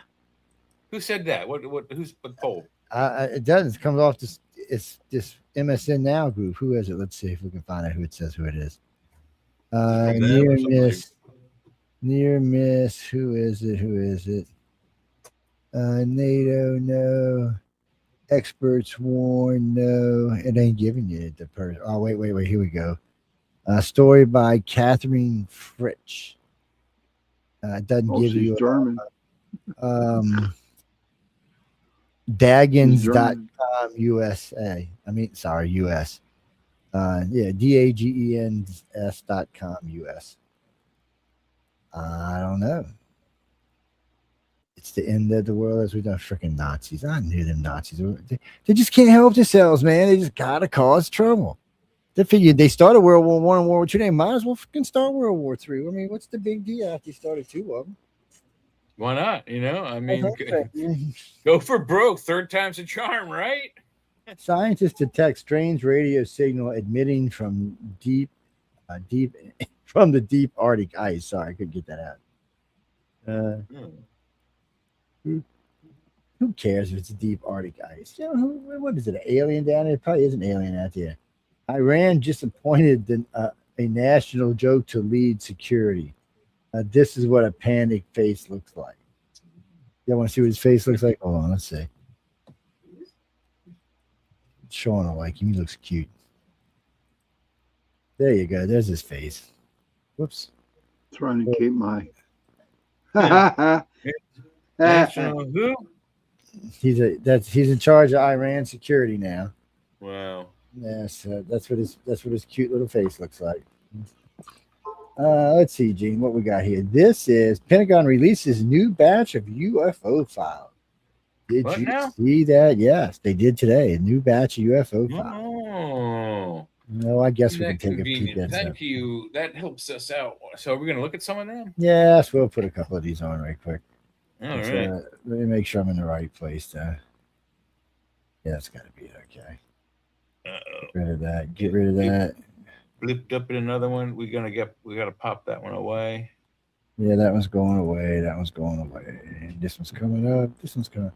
No, Jack, you got to take it off of Facebook because it used to let you play them off of Facebook, and sometimes it still does. But when it pops into another pop-up, which is what most time Facebook does, the camera stays on this, but the pop-up's over here. It's a pain in the ass. All right, you got me up on the screen. We're up on the screen. Okay, anybody need a Coke? This is about 5 minutes long. Here we go. Released a new batch of documents and right off the bat. You don't get that with the green. These companies suck. Images related to unidentified flying objects. This is now the fifth release under an executive order President Trump signed back in January. It directed the military and other agencies to release more UFO files. So let's bring in Avi Loeb, chair of the UAP Science Council to the U.S. government. So, Avi, let's talk about this. What stands out to you in this new batch of UFO files? I see you smiling. This fifth tranche of UAP data that was released today is different from past releases because there are three remarkable anomalies that are delivered in verbal testimonies rather than digital data in the form of imagery or video, as we have seen before. In fact, I first tried to look for those images or videos, but they were quite disappointing. Instead, the three remarkable testimonies are as follows. One of them is talking about a gunship that on September 2021 was conducting a live fire exercise in the Gulf of Oman and noticed 25 instances of unidentified objects that looked like cold orbs. If you're paying more than $42 a month for home insurance, you're getting ripped off. Here's how to fix it. I didn't know I was overpaying on my home insurance until my friend sent me this site that compares rates and discounts available to me. And they appear to react to the aircraft fire. People, please do not believe anything that little girl said. You ain't get no insurance for your house for $42 a month. Unless you live like, I don't know, somewhere that's so safe and so clean and so not, I don't think it's possible. Where I live, it's completely insane. My flood's at that. All right, here we go. Back to what we're doing. Oh, I love you too, baby. Yes, I do. I love you. And we're moving together just like dolphins at a speed of up to 1.7 times the speed of sound. So it could be a very unusual swarm of drones, but at that speed, it's really difficult to understand them in terms of known technologies. Then there is a second report which talks about an analog clock that went faster by 20 minutes relative to two digital clocks after an encounter with an unidentified anomalous phenomena. Surprised the digital clock kept working. That's very strange. It only happened during that time, and 20 minutes, a significant time difference. Then a third testimony by the FBI. It deals with two American pilots that were flying over Afghanistan, and they witnessed a craft that measured 500 feet and moving at a speed of 150 knots, which is 77 meters per second. The problem is that there is no existing operational aircraft that matches this size and speed. The largest aircraft ever built spans about 385 feet, short of the 500 feet that was reported. So that's really strange. And the same pilot reported repeating sightings of, during October 2023, somewhere between midnight and 3 a.m., of strange lights that appeared that cannot be explained as satellites because they lasted for hours, whereas satellites often you see them for 5 to 7 minutes before they cross below the horizon. That long. Yeah, I'm hearing when you say strange, that means anything out of the ordinary for sure. And, your council has led a few months now of reviewing documents and footage. So do you think any of these newly released materials will cut through some of the skepticism out there? Well, we need better data, but we have to take it seriously because the biggest mistake a scientist can make is not being curious. When the US government, which is not a scientific organization, comes forward and says, we are not doing our job. There are objects we cannot identify that appear in battlefields, that appear over strategic assets within the US. As an American citizen, it's my duty to help the Pentagon, the intelligence agencies to figure these things out, because at the very least, it's a matter of national security. There is also a chance that we're seeing technologies that were not produced by humans, which will be the biggest discovery ever made in science. So one way or another, it's a win-win situation. I don't feel that my time is being wasted. But the key is, it's like a detective story, to get better data and to find an explanation. I should say that yesterday I worked with a postdoc of mine, Devesh Nandal. We explained one of the unresolved cases that the Pentagon was unable to resolve because we were able to monitor the motion of an object relative to the terrain in the background. We used it sort of like a chessboard that we can monitor the object moving across. And we figured out that this is most likely a hypersonic missile. So it's a mixed bag. Many of these objects are human-made, but maybe among them there is something really spectacular. That's what I'm saying. Yeah, absolutely. Thank you for your expertise and for always staying on top of this and keeping us educated. Avi Loeb, thank you. Thank you, Avi. Welcome. Avi, welcome. All right, Joe, please. Joe. What? Joe, what did that guy say in layman's terms, but for like 5 minutes? I did not understand what he was saying. All he was saying is some of the stuff we're seeing could possibly be extraterrestrial. And if it is, it has life-changing, life-altering for humans on this planet. Mm-hmm. One, if you start thinking as a society, think of this. We've been trying to unite the planet through God for 15,000 years or more. Easy 15,000 years or more. Now that we found in all these sunken cities, probably longer than that. But regardless, we've been trying. Problem is we can't all agree on one God. We don't really need to agree on one God if one fucking extraterrestrial shows up with higher moral values than we do and much higher technology than we do and can save us and expand our lives and help us into the golden age. As a human race, we'll accept that. We'll go along blindly and dumbly, and hopefully they're not going to eat us after they fatten us up real good like they did in Defiance. So, yes, in Defiance, they would take these slaves and treat them really good and beautiful and take really care of them, and then at the end, they would fatten them up and they'd eat them. Yes. No. So the aliens don't want to do that to us, though. They have other plans for us. Yes. They really and truly, when you look at society and when you look at the universe itself, I'm sure they would like us to join the galactic community just because of the diversity alone would probably add some fun to the community, but we're just so ignorant and so young and so arrogant that it's hard. I mean, we're coming to a point where you've got Europe's out of it now. Europe is until Europe does something, Europe is done. They're toast. They couldn't even defend themselves. So you've got United States, China, and Russia. That's it. There's really no other powers on the planet. Even if Europe could, and I don't think they have enough. I don't think they can agree on any object enough to do it.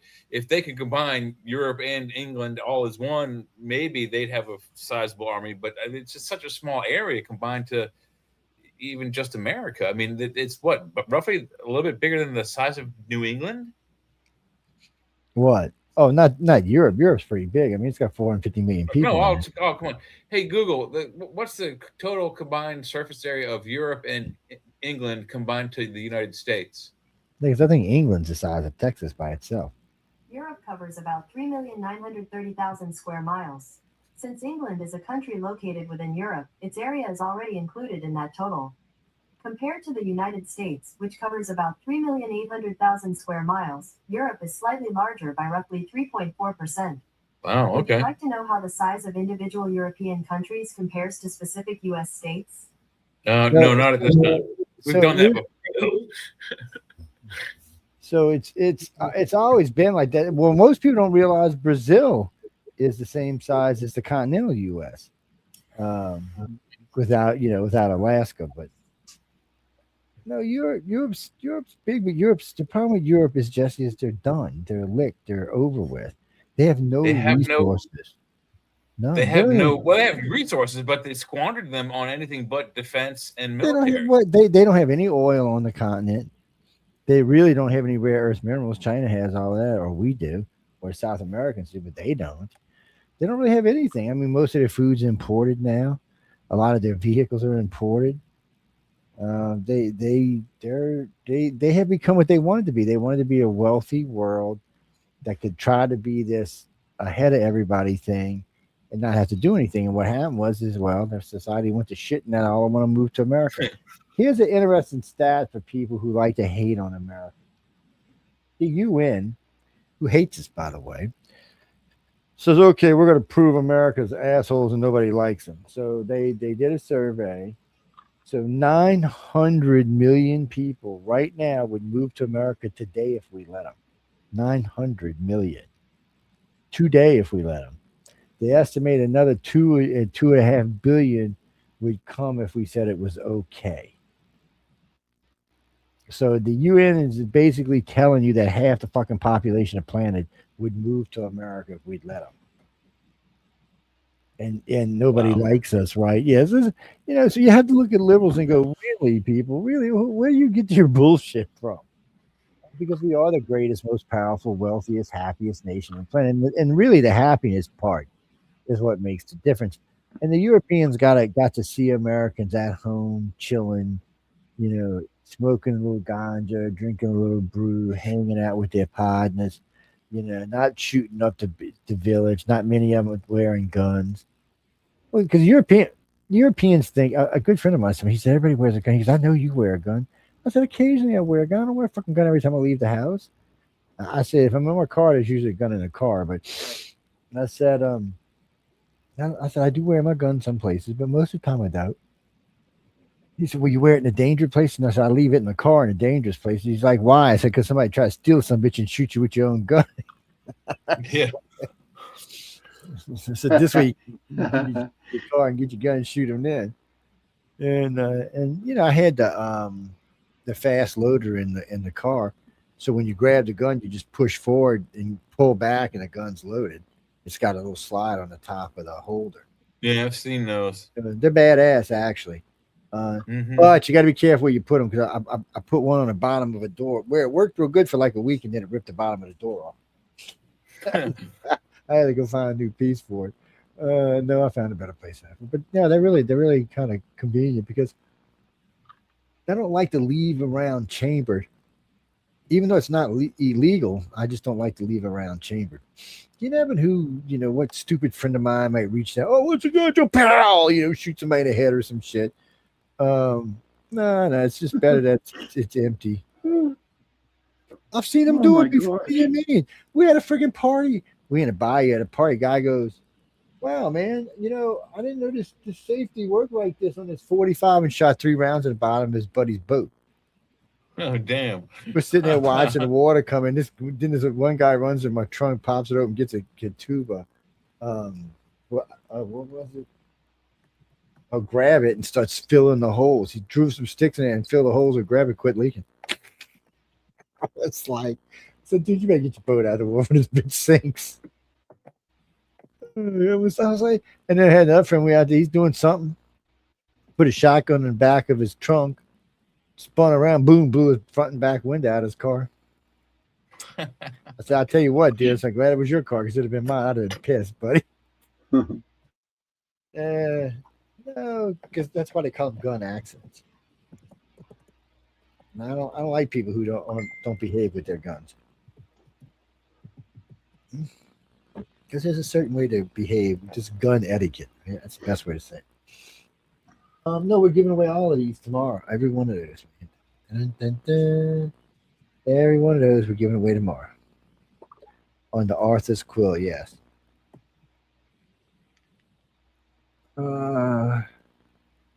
No, we're getting ready to go through some more stuff. No, we got a bunch of stuff. Actually, you know what? We had some good. Where did I put them? Maybe they're over here. Let's go see. Oh wait, we got to do this guy. I forgot about this guy. Shit, hold on. This is Sean's favorite guy. Uh-oh. I think Sean's got the hots for him, man. It's no. It's the numbers guy. He's funny. My mom, you know what? Let me tell you something real quick before you play this. Yeah. So my mom's deciding to watch CNN now, okay? And she saw that dude, and she was like loving him. Oh my God, yeah. She liked him. That's good. Yeah, because he is funny as hell. Okay, we're gonna have one of these pages that ain't gonna behave itself. We had this problem the other night. Yeah. That's Fetterman. Hey, where the hell are we? It's your computer. I see that, but I see it keeps. What is that? Okay. I don't know. All right, let's get out of here. It's a refresh. Do something. Red alert. Okay. Well, if I crash, people, y'all know what happened because this thing is losing its marbles. Let's see if we can get rid of it. Yeah, there we go. All right. Anyway, this is supposed to be every dim red flag in 10 minutes. I would really want to see this, but I don't know if it's going to let us behave. Okay. Let's see, maybe it will. No, this guy, we got 2 of these guys, by the way. We got another one following this one. Are we on the screen? Let's see. No, there it is. Yeah, there we go. I think. Yeah, it is. It's just these commercials. It's these commercials over here causing a problem, whatever this is. Yeah. Still wigging out. Yeah. Approved party in Congress, Republicans 52%. July of 2010. Like we care about that. What the hell? I guess we're not going to get to see him. One of y'all might have to go get him because it's not going to let my computer's not going to do it. I don't know what's going on with this thing, but it sure the hell is. I think it's put it in Facebook. I'll see if I can make it work. Let me grab the link. Hold on. It's refreshing now. Or did you already send it? It's actually it's on Facebook already. All you got to just go on my Facebook page. All the links are on Facebook. It's just down a couple, but I can put it in the room. Oh yeah, in the private chat, either one. I think I just put it in regular chat, but yeah. So now I got to go. Yeah, I'm gonna grab private chat. No, hold on. I'm gonna put it in private chat. I just had to go. Damn, look how long this fucking link is. Wow. Jeez. Yeah, you see that? I was saying the same thing. Yeah, Jack, I don't know why it's There's doing the that. video. That's just a picture. Well, there's a video on the page. I think you got to scroll down. Yeah, that's another picture. Yeah, there was somewhere that was like 2 or 3 pictures. There it in that is. video. Oh God.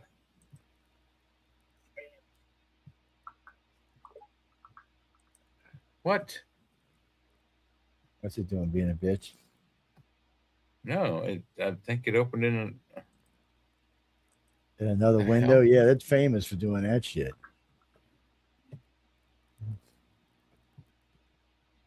Let's try this again. Nope, that's not even the right page. Okay, so when it opens you into another window. That window disappears, and then it puts you into another page. Oh, I got a place for Sean to take his new woman out on a date. No, it's a good place. I'll show you the map. When we get there, we'll get there and I'll show you the map. Okay, while I'm not looking for what I'm looking for here. Let's see if this works. All right, I don't think we can make it bigger, but so here we go.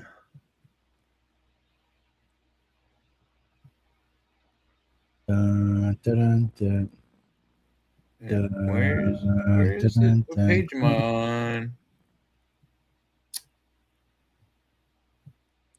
Oh, if there you we hear, go. Right. If you hear him scream, it's just the aliens. Don't worry about it. Lose to Trump yet again. These are all the red flags. Democrats, you have only about 100 days until the midterm elections, and you don't have control of either chamber anywhere close to being locked up. What are we talking about here? Oh, well, shit. we're talking, first off, we're talking about cash on hand. We're talking about cash on hand. You know, Democrats, they're much more like this. They're your $1 bills, while Republicans, you're much more like this, your 50s, and dare I say, even your $100 bills, because just take a look here. Cash on hand from the main outside groups, ergo your congressional committees, right, your NRSC. Take a look here. Republicans at this point, $657 million. My goodness gracious. That's why I'm talking And about. we know the Dems don't have this money because we know the guy bills. was Well, putting the the Democrats, building up for only about Cloud the other day. $334 million, only about half the level of Republicans. And of course, cash is what makes the world go round in politics. Now, you think that these numbers are bad? How about the national committees themselves? The RNC, the DNC, Republican National Committee, Democratic National Committee. Look at this. Cash they have, June 2026. The RNC, $129 million. That's pretty gosh darn good, right? But get this, the Democrats are a rarity. The DNC is red on your screen. Why are they red? Because they're literally in the red, way down there. They're actually in negative territory. That's cash on hand subtracted by the party that actually is greater than the cash on hand, the Democratic National Committee. It's broke. It's basically broke. And why is this? What is going on here? And it is because Democratic enthusiasm for the Washington establishment, it is way down there underwater, under the Potomac River. Look at this. Look at this. I mean, hello, approve of their own party in Congress. We're talking about a new Tea Party here. You know, back in July of 2010, when Republicans really did not like their congressional leadership, right? Really didn't like it. Still, 52% of Republicans approved of their own party in Congress. Look at where Democrats are now. They are in a worse position, the Democrats in Congress, than Republicans were during their Tea Party wave of 2010. Now, Democrats, they can't even reach the 50% mark. And we're talking within their own party. I mean, my goodness gracious. And of course, this to me is part of a larger problem that Democrats have when it comes to their own popularity. You know what it is? It's way down there underwater. Take a look at this. Okay, the Democratic Party net favorability. Back in 2018, when Democrats were able to take control of the House, they were actually on the plus side of the ledger. They were actually in positive territory at plus 1 point. Look now in 2026. We're not just talking down there underneath the Potomac. We're talking down there with the Titanic. We're talking 24 points underwater. Under the and this swamp. is just the party overall. This isn't the congressional leadership. This is the party. The party. It's just a terrible, terrible, terrible brand. Terrible. I want to almost get my Charles Barkley. Terrible, terrible. I can't even do a Charles Barkley. But the bottom line is it's absolutely terrible. Now, what is the reasons? Why is the Democratic brand so terrible? Well, one reason why the Democratic brand is so terrible at this point in the voters' minds is, take a look at this trend line. Voters saying that Democrats are too liberal. In 1996, it was 42%. In 2013, it was 58%. Now, the clear majority of Americans believe, and the clear majority of voters say that the Democratic Party is too liberal. 57%, they think that the Democratic Party is out of the mainstream, out of the frame, I dare say. My God, this is a massive problem. And you know what is fueling that? You know what's only adding fuel to the fire? How about the Democratic Socialists of America? You know, I mentioned a new Tea Party. Net favorable opinion of the Tea Party back in June of 2010 versus the Democratic Socialists of America, the DSA, right now. Remember, the Tea Party helped keep Democrats in control of the United States Senate back in 2010 because Republicans ran all these candidates that were just seen out of the mainstream, right? Christine O'Donnell in Delaware. How about Ken Buck in Colorado? How about Sharon Angle, who did the impossible in Nevada and helped get Harry Reid another term in the United States Senate? Well, their net favorable rating back in June of 2010, 13 points underwater. Not too hot to trot, but not absolutely terrible. Compared to the DSA now, 25 points underwater. Twice as unpopular as the Tea Party was back in June of 2010. Now, let's broaden this out a little bit. Let's talk about what we're talking about. What are the effects of this? How could this play out? Well, how about this? How about House candidates' money raised? You know, it's not as bad for Democrats in the House as it is for their party committees, but still, they're in a worse position now in terms of the percentage of cash that's been raised by Democrats versus Republicans. We're talking about they get 55% of the cash raised. That is down from the 61%. So even though Democrats are ahead in the cash race for the House candidates, they are in a worse position than they were back in 2018 when they took back the House. Now, this to me is part of what we're seeing in the overall House picture, right? The playing field is smaller for Democrats. House seats at least leaning towards the GOP, according to the Cook Political Report. This is the Trump midterms. Back in July of 2018, it was 206 seats at this point that were leaning towards the GOP, at least leaning. Now it's 212 in a race to 218. Republicans are nearly to that 218 marker. Now, I'm not saying they're going to get there, but they're much closer than they were at this point in the 2018 cycle. Now, this is, again, part of a larger trend that we're seeing. National trend lines. Democrats lead on the generic ballot. Again, midterms with the Republican president. In 2006, Democrats were up by 10 points. They took back the House. In 2018, they were up by 8 points, very similar to 10. Now that lead is on one hand. It's just 5. It's just 5 points. Now, why is this 5 points so important? Because Republicans have helped make it so important. How? Through the redistricting efforts. Which means so much. Okay, Democrats in the National House vote margin, their current poll lead nationally is 5. How much do they need to win back the U.S. House of Representatives? Well, with redistricting, we're talking about 3 to 4. Democrats are right on the margin. Republicans have made them right on the margin. So the race for the House is not anywhere close to being cinched up for the Democrats. Now, you might notice, I've been saying a lot in a lot of period of time. I'm a little, woo! So today, to quench my thirst, oh yeah, I got myself a Canada Dry, 0 sugar, cherry fruit splash. All right, let's have a little bit of it. Damn. Oh, I love cherry. He's clear. Damn. Okay. It's a march to the finish here. For that. It's a march to the finish here. We're nearly done. All right. We've talked about the House, but perhaps the biggest problem for for Democrats is in the race for Senate control. Okay. So let's just talk about the math that is needed here. The math that's needed. States Dems need to win the Senate. They need a total net gain of 4 seats. Net gain of 4 seats. Well, 3 of these seats they'll have to pick up are in states that Trump won. Back in 2024. And I'll note the one blue state is Maine. And let's be real, at this point, that is very TBD, given all the Graham Plattner stuff and then having to bring in a new Democratic candidate. That is very TBD. So even that blue state, not anywhere close to being cinched. Now, we're talking about those red states, right? And only one of those states Only one of those states was won by Trump by a small margin. That was North Carolina, +3 in terms of the pickup opportunities. The rest, Ohio, Alaska, Iowa, Texas, all won by Trump by double digits. We are talking really, really a lot of states that are on the board that are really red leaning. That's what's going on here. And you know what? We can go back through history. We can go back to the last Trump midterm election and think, okay, did they pick up any states like this? Well, no, not really. Talk about the 2018 red state Dem pickups. There's just a single one, just a single numero uno, just one, baby, just one. That was Arizona. And Trump won that state by just 4 points, much more like a North Carolina, right? And Kristen Sinema, the Democrat, she was then a Democrat, she only won it by 2. So there's no real history of this going on here.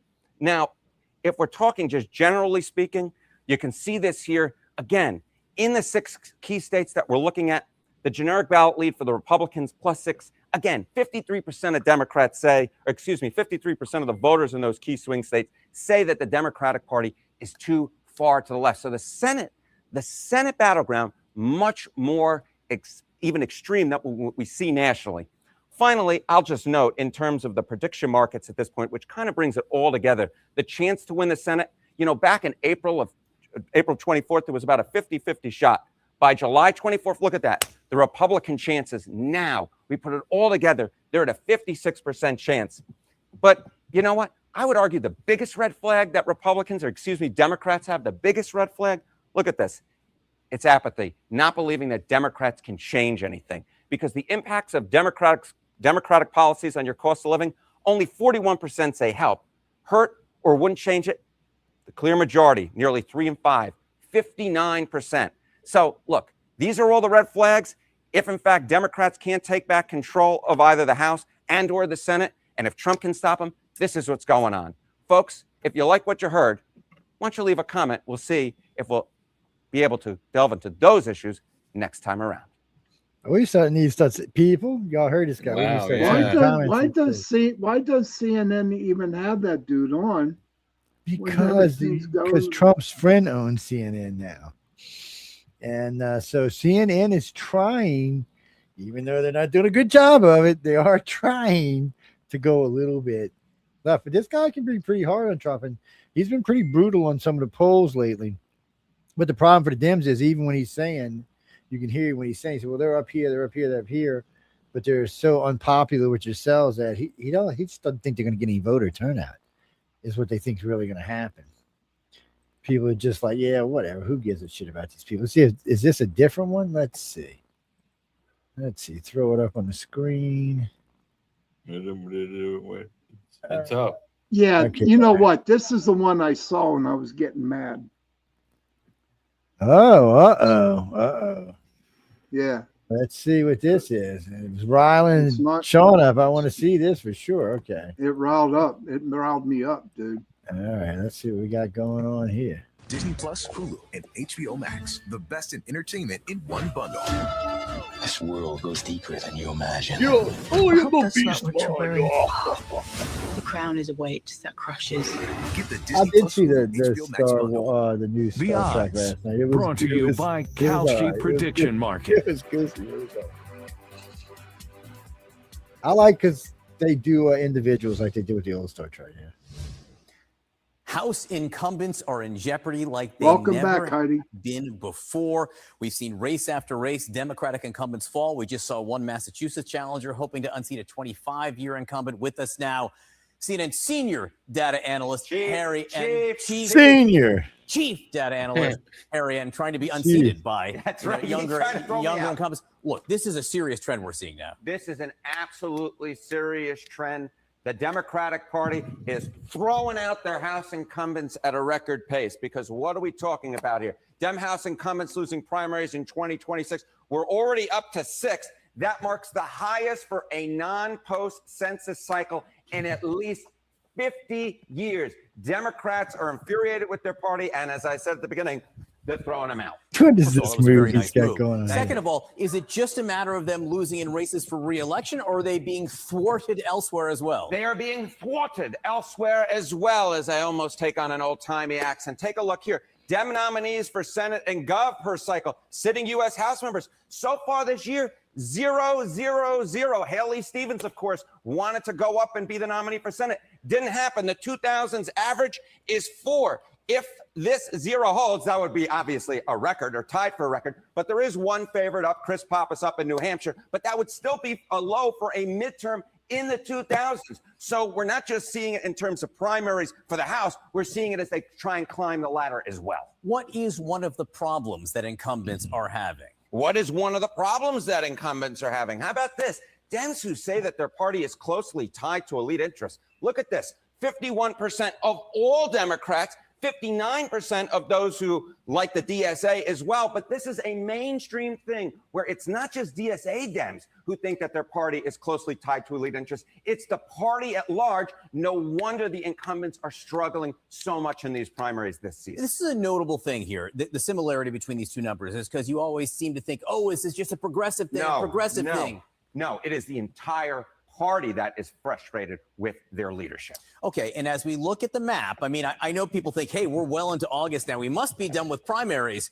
We're not. We are not done with primaries. You think that 6 is high? I think it's going to climb even higher. Take a look at this. Okay, chance that 7 or more House incumbents lose their primary in 2026. We're up to a 93%. Is he talking about Democrats?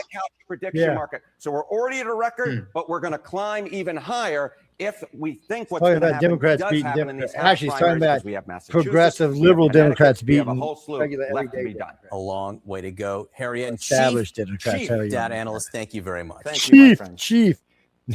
I didn't like Can that. you please Wow. explain- A 37-year-old Joe, woman was shot Joe, and can you killed by please an ICE explain that agent to in me? Wait, what? Okay. Hold on. I'll get back What to it. that guy just said. It sounded like the Democrats are winning. Is that true? No, that's not what he was saying at all. So what he was saying is that people like Chuck Schumer and them, all these Democrats that have been around for a long time are getting beat by lesser Democrats. What they call them DSA, they're socialist Democrats. So they're like communists almost. They're beating the established Democrats in their own party. That's who they're beating. And that's the people that the Republicans will have to run against later down the line. That's only helping the Republicans. That's not hurting the Republicans. Most people don't want a communist running. So. Okay, that was so confusing when I saw that, because when he was talking like that, when I was listening to it, it sounded like that the Democrats were overtaking the Republicans in the midterm. No, he was saying exactly the opposite, I think. And if you were watching that first one we had up, he was pretty clear about the Democrats are their own worst enemy. They're worried about the Republicans beating them, but they're beating themselves.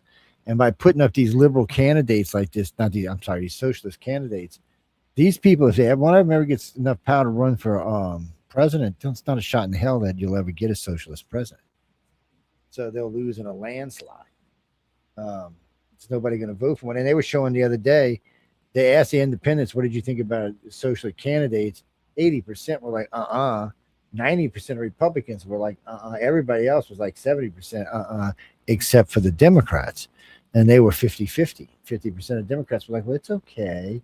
We can have communism. No, we fucking can't. It's not a communist fucking country.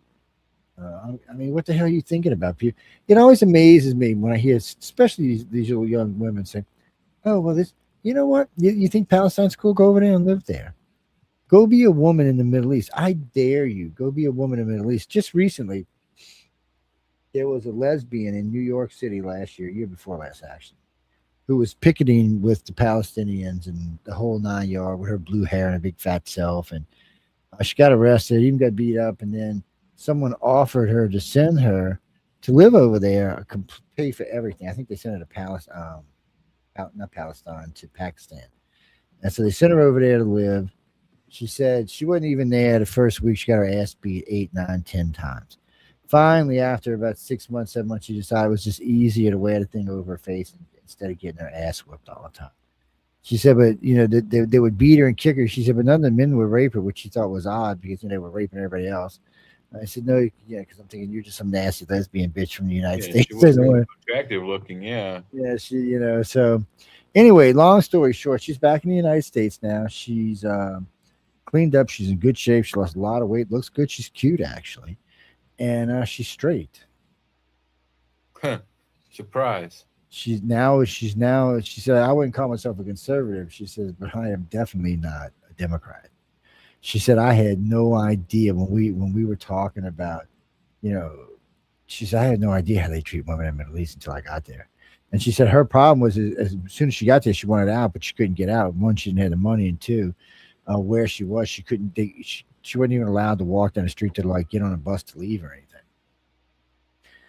So I guess she found out that, hey, well, because no, Jesse, what happens is these young kids, they hear all this thing, they think it's great and all, and they've never experienced socialism.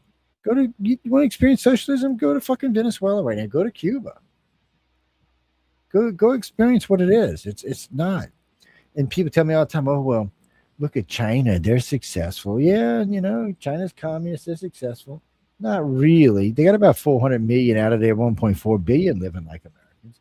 But they got another billion living below the lowest standard of poverty. We don't even have that low of a standard of poverty in our country. Yeah, even our lowest doesn't get down there. Our lowest is like their third tier or something. Welcome back, Heidi. Yeah, because there's so many of them. What is this clip of? Is this the one where the girl gets hit by the car? Okay. Where she attacks the car and they shoot her. This is where she gets shot? Oh, yeah, let's definitely look at this. Okay, here we go, people. 10-year-old woman was shot and killed by an ICE agent in Minneapolis on Wednesday. Here's how it unfolded. CNN reviewed video of 3 angles of the shooting. The woman first can be seen in her car waving her hand out the window as 2 federal officers in a truck pull up. They then begin to approach the woman on the driver's side, telling her to get out of the car. At the same time this interaction is unfolding, a third officer, who would soon shoot the driver, can be seen walking from the opposite side of the vehicle. That officer draws his pistol as the car first reverses and then begins to move forward. He then fires multiple shots. Another angle seems to show the car making contact with the officer before he fired his gun. The car then accelerates and crashes into a nearby. Could have made cause and they pulled his gun. Shoot his gun, man. After the shooting, neighbors asked to administer aid, shouting at the federal agents. We have our own medics. Where are they? Where are they? How can I relax? You just killed my neighbor. Yeah, your neighbor just tried to all day sorting your neighbor just tried to run over a cop, dummy. And there ain't no doubt when you look at it, they tried to run her over. I like that. I love when everybody says she tried to turn. Where was she turning to? There was a car on the right, a cop in the front, a cop on the left. Mayor, I appreciate you talking to us. You heard the comments from President Trump, from Secretary Noem. They said the ICE officer acted in self-defense. There's obviously a huge disagreement. Well, I'm sure there is a huge disagreement for you people, but guess what? There isn't for us. Did we watch this? We did watch this, right? Yeah, we watched this. Heidi, for you, the Black Panther. Where's it at? The Black Panther, Heidi. That's the card of the night. Black Panther.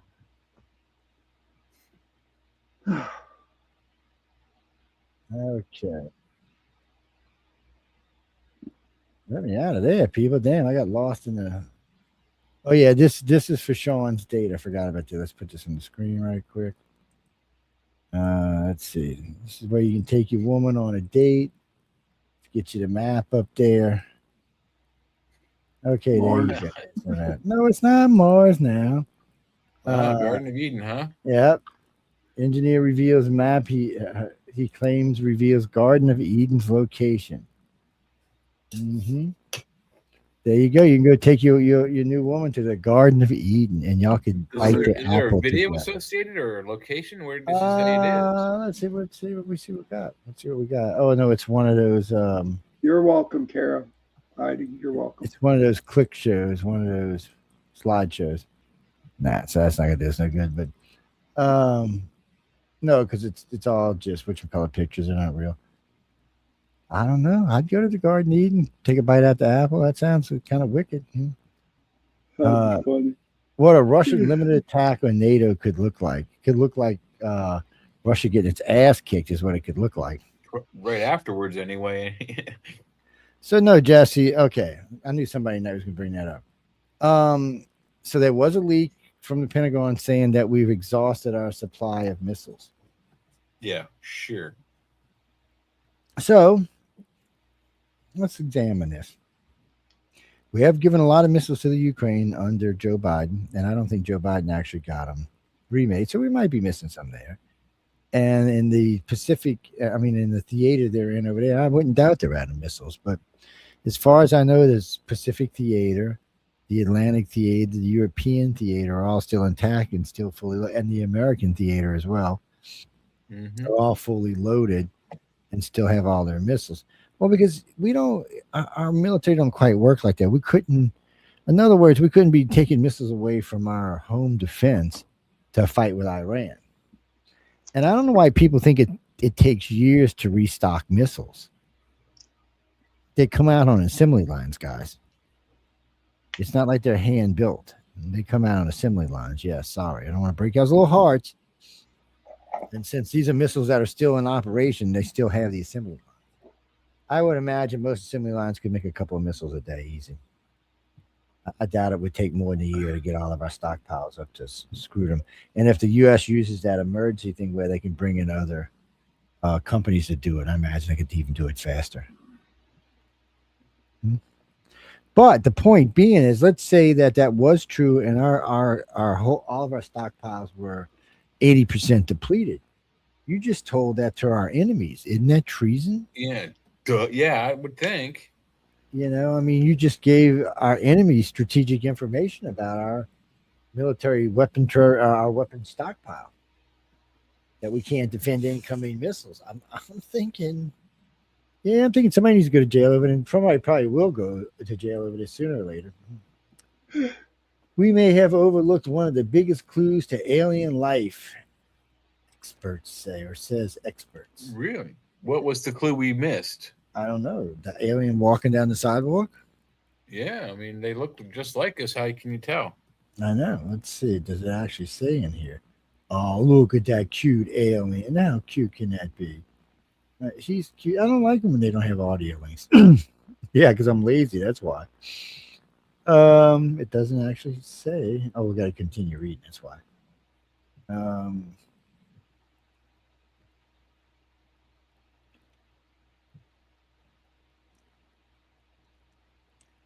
Look, if aliens show up like that, we're going to know they're aliens. That's all I got to say. Yeah.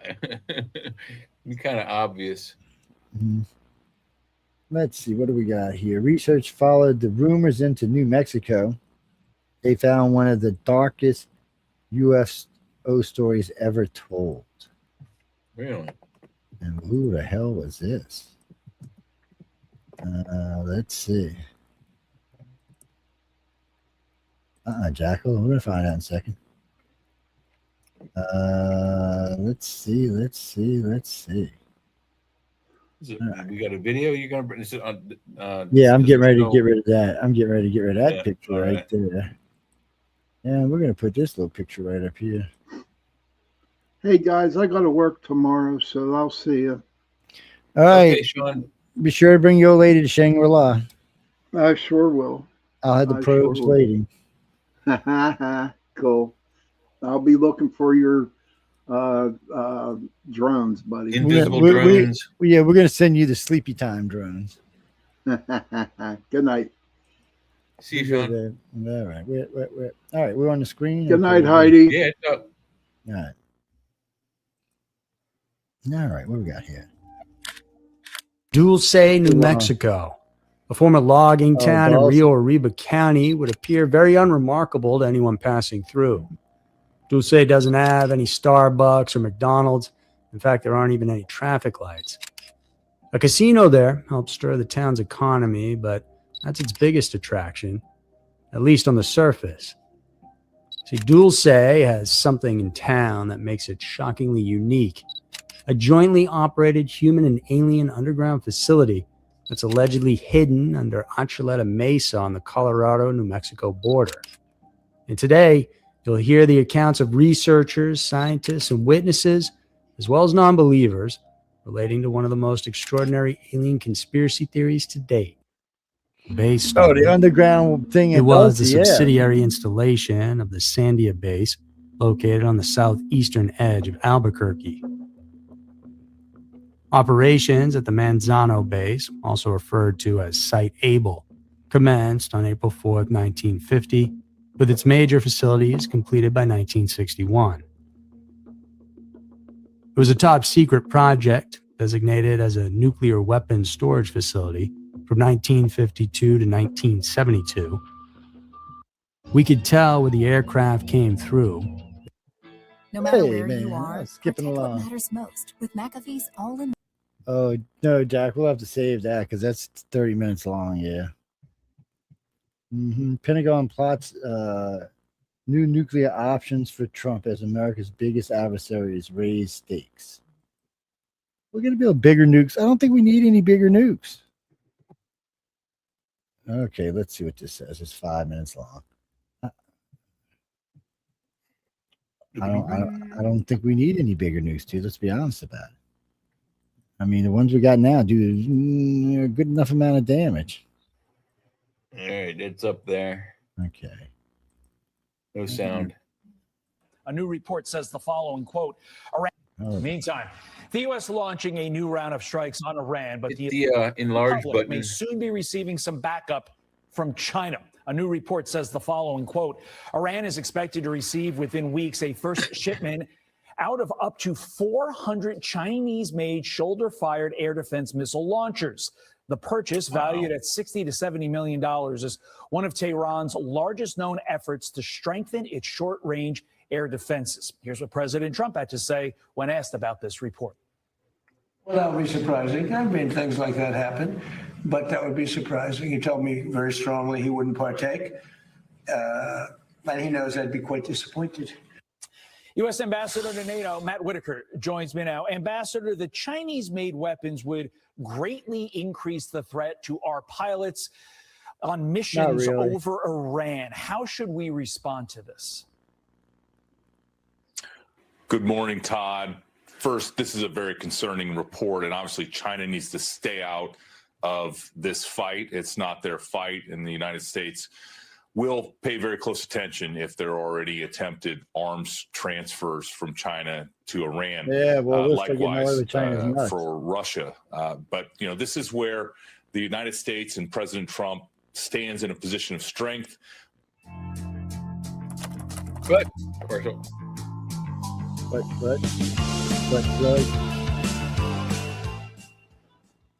We have all sorts of both military and economic ways to deal with this type of situation.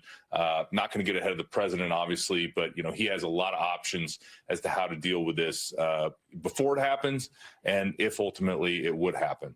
That's that's the current position.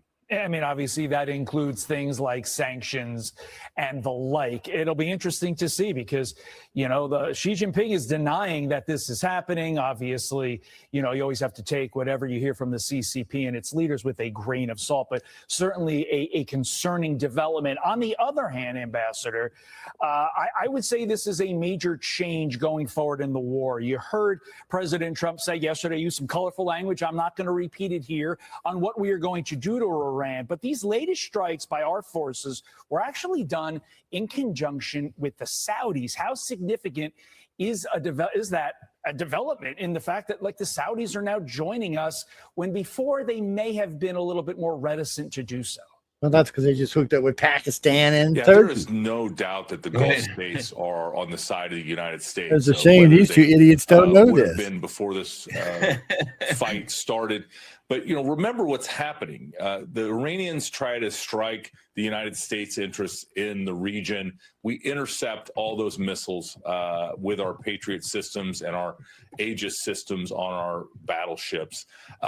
We respond in multiples of what they try to attack us with, and every single munition hits its target. And so it's to some extent an unfair fight because, again, the United States has such great weapons. But, President Trump continues to hold all the cards, would love a diplomatic solution to this, but we are going to always be coming from a position of strength, and any attempt to attack the United States is going to be met with overwhelming force. From one theater to another, Russia launching a ballistic missile attack on Kyiv just hours after President Zelensky issued this warning. Quote, there was a high probability that the strike would be carried out. Zelensky also asking for its allies to fully understand what's happening and help with air defense missiles. Ambassador, you just traveled to Ukraine last week.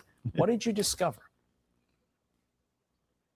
Well, several things. First of all, there is a dramatic need by the Ukrainians for air defense systems and missiles that are available. Some of our allies have some magazine depth in that regard, and so we're trying to help broker those deals. But what I also saw is in a lot of areas, whether that's deep strike with their missiles, whether that's drone technology, counter drone technology, Ukraine is the battle lab of the future. The innovation is happening very fast, and I'm making sure that the United States is in a position to not only partner and get those technologies to make sure that we have them available if and when we need them, but also look for ways to build some of those systems and build some of those technologies to help the U.S. warfighter. I mean, especially on the counter drone area, Todd, this is an area that I feel that we want to be stronger. I think we have some great domestic technologies, but there's things, obviously, because the fight is ongoing and the development is happening so fast,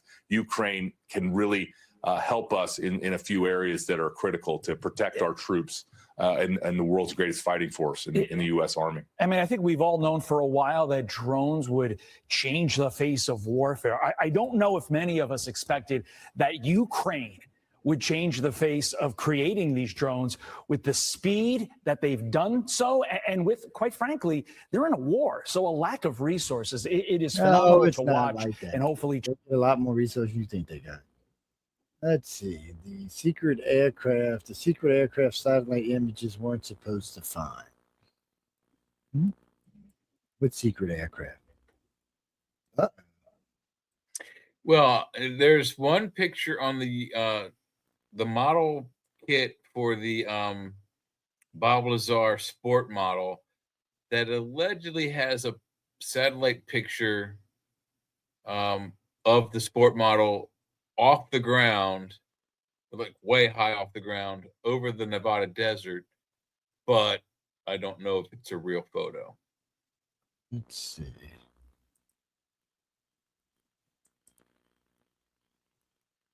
On American soil, really? Looks like the Fox bat from operational fifth generation fighter aircraft. There are thousands of photos of the Chinese Chengdu J-20 Mighty Dragon, the world's third operational fifth generation fighter aircraft, after the American F-22 and F-35, available online. However, only 2 of these photos were taken on American soil. A year after a J-20 was spotted in a Georgia airport, which caused a mass internet frenzy, the stealth fighter was again spotted on a United States Marine Corps base in North Carolina in 2018. Speculation over this aircraft, especially as tensions rise in the Pacific, has since sparked endless questions about its purpose, capabilities, and whether it's the only one or the first of a J-20 American fleet. To some, the existence of this Chinese-originated model in the U.S.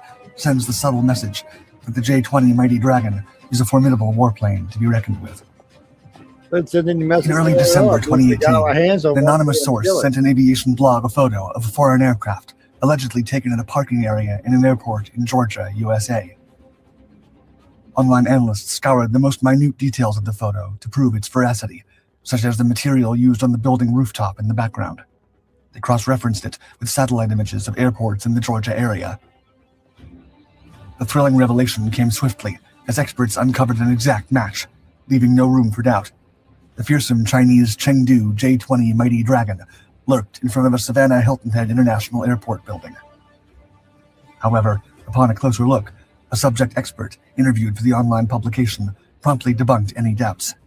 In his opinion, quote, "It quickly becomes apparent that this is just a model.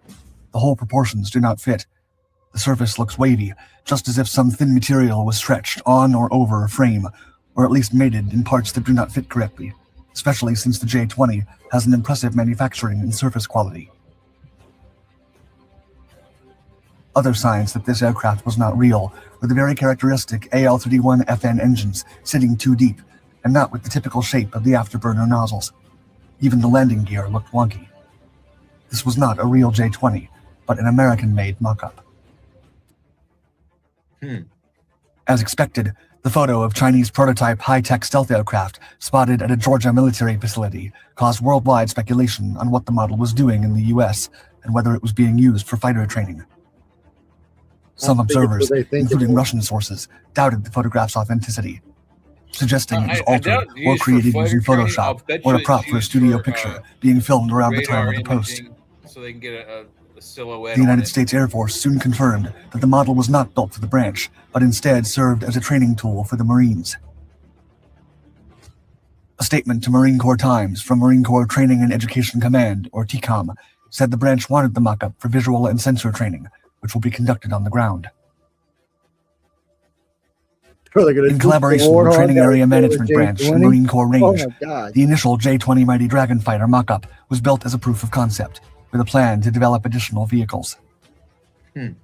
Indeed, the full-scale replica had remained at the Air Dominance Center in Savannah for a short period during the beginning of the month when it was photographed, as it was there to meticulously assess every aspect of its assembly and disassembly, heat, and light signatures. According to this statement, the second step of the plan was to prepare for the move to the actual training area in North Carolina. Indeed, 1 year later in North Carolina, satellite imagery of the Marine Corps Auxiliary Landing Field Bogue Airfield from March 12, 2019, shows the J-20 replica clearly parked on the left border of the northern apron. The photo wasn't viral until a year later, when it was sent in as a follow-up to the initial photograph from the Savannah airport. Known as Bogue Field amongst service workers, the location is a Marine Corps East Coast site for field carrier landing practice and carrier qualification. As such, it is periodically visited by MCAS Cherry Point's AB-8B Plus Harrier jump jets, as well as teams of the F-35 Patuxent River Integrated Test Force teams, which conduct tests with the short takeoff vertical landing variant of the Lightning II stealth jet. It's not uncommon for the Corps to use realistic peer rival aircraft. Militaries worldwide commonly produce copies of the weaponry of potential foes, either for training or the development of their own counterassets. Because the Marine Corps has spent the better part of the last 2 decades fighting low-intensity and low-tech conflicts in places like Iraq and Afghanistan, the branch has had to dust off old playbooks from the Cold War era to prepare its forces again. In 2018, around the time the photographs of the secret J-20 went viral, the Corps submitted a solicitation on the federal government's Business Opportunities portal, seeking a Russian and never-before-seen mix of high-speed... Skip the sweat. Yeah, skip the sweat. I'm with you. Skip the sweat, man. The J-20 sucks, people. Yeah, don't get your hopes up. It ain't First even of all, a it match. looks like something they pulled out of a Clint Eastwood movie. Because it does. Yeah. No, it's barely even an operational jet. It's a 6th gen. It's just it's got a ways to go. From that video, did we recreated a mock-up, or did we get a hold of their proof of concept mock-up? I don't know. They didn't say. More than likely, we just made a model of one, but well, Marines like accurate targets. It's more than that because they're stealth. So if they can get a image of it, if they can get a wave of it, when they're up close, they can see it. Even when the stealth would be operational, you could still find it. That's what they would do. They're trying to figure out ways to find these jets, which they're doing. I mean, pretty soon the stealth's not going to be what it is today. It's going to have to be something different. Mm-hmm. More than 50 bodies found improperly stored and decomposing at Chicago funeral home. So this place Really? this place was a crematorium, and they came in and shut the crematorium down because I guess it wasn't crematorium right. And now they got all these decomposing bodies laying around, and they're not refrigerated either. By the way, yeah, non-refrigerated.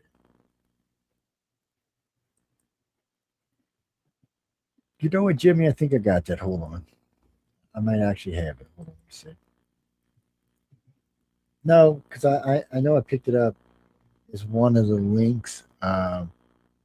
Somewhere on the Facebook page we've got the picture of the thing crashing into the moon. Yeah. Well, when did that happen already? Yeah, I already happened. I watched it. Yeah, hold on. Oh crap! I missed it. I thought I had another couple days. When was it? Yesterday? Yeah, and it left a pretty decent sized crater too. Okay, Well, I that think was a it's pretty impressive video. It's up there. Okay, let's see. New planet emerging in our solar system. Now, what the hell can this be? What?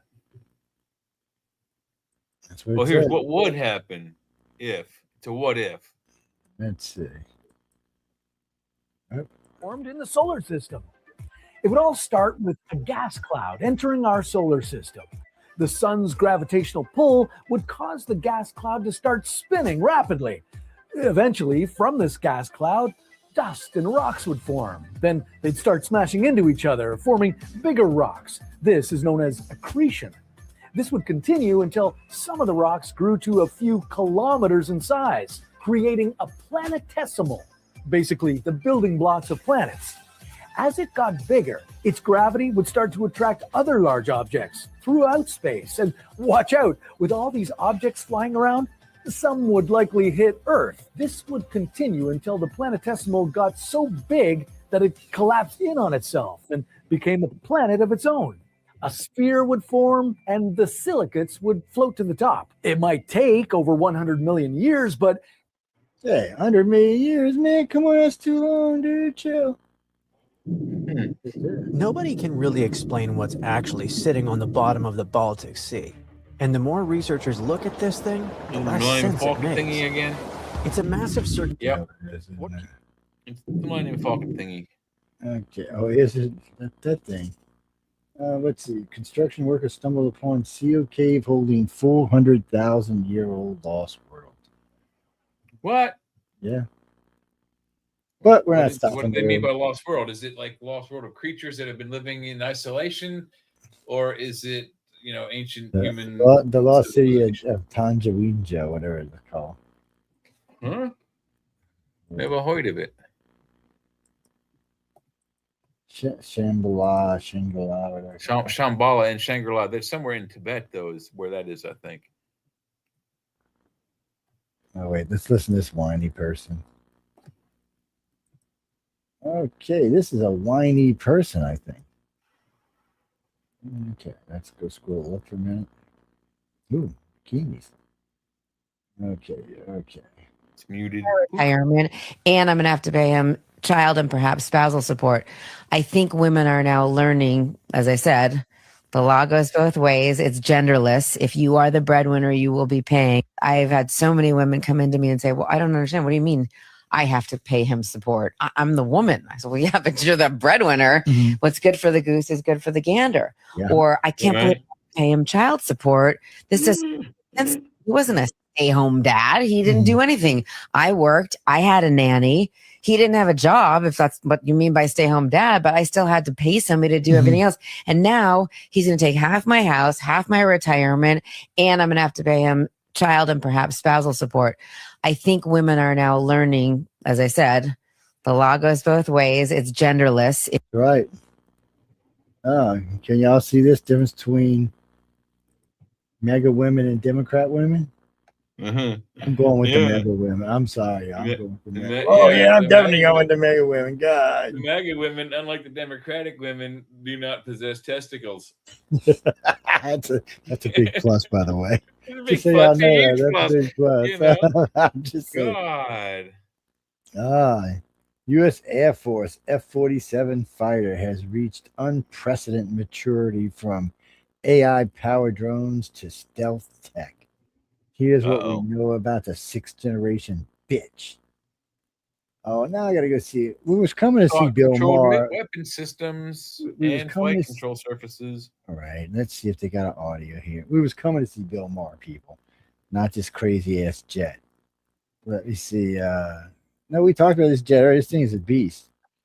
Unlike the F-25 and the F-35 Lightning, the F-47 is a beast. See it? It even tells you it's a beast. Let's see. And then we know all about electronic warfare, how it's badass to the bone it is. If you ain't got no videos, you ain't getting. Nope, no videos. No, it's almost all text. Well, it's got some interesting stuff in it, but it's too much to read for a show like this. Look, the F-47 is badass. It's got its own little stealth force now. So each pilot is going to have its own little flight team with it. And those drones are going to are there to protect him or her. And that ship, they might think that ship's its mama. And you're the sperm inside its mama, so it might want to protect everything. I'm just, I don't know. It's a beast of a jet. I mean, that's all I can tell you. It's from what we've heard about it, it's freaking insanity. From The View, right after she attacked me on The View, is karma. There's no such thing as karma. Sorry. Sorry, but life is random. The only word to describe it when a big game hunter gets trampled by an elephant and then eaten by lions is hilarious.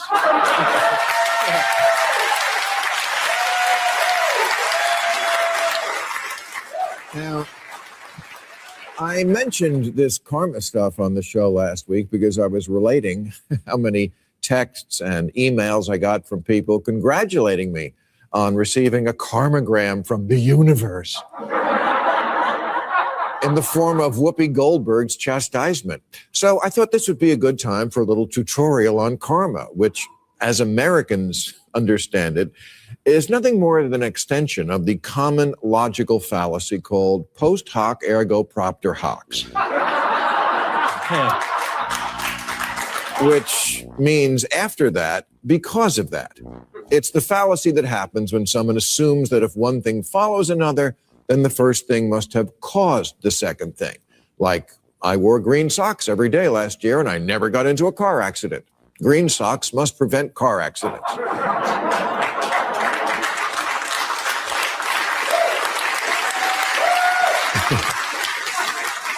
People make this mistake all the time, but honestly, washing your car doesn't really make it rain.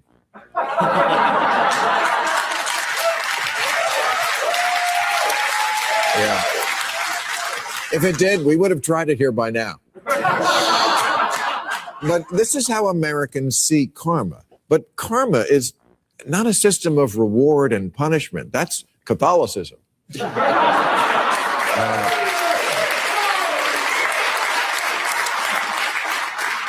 Karma is a Sanskrit word meaning action. You make the conscious choice to put good out into the world.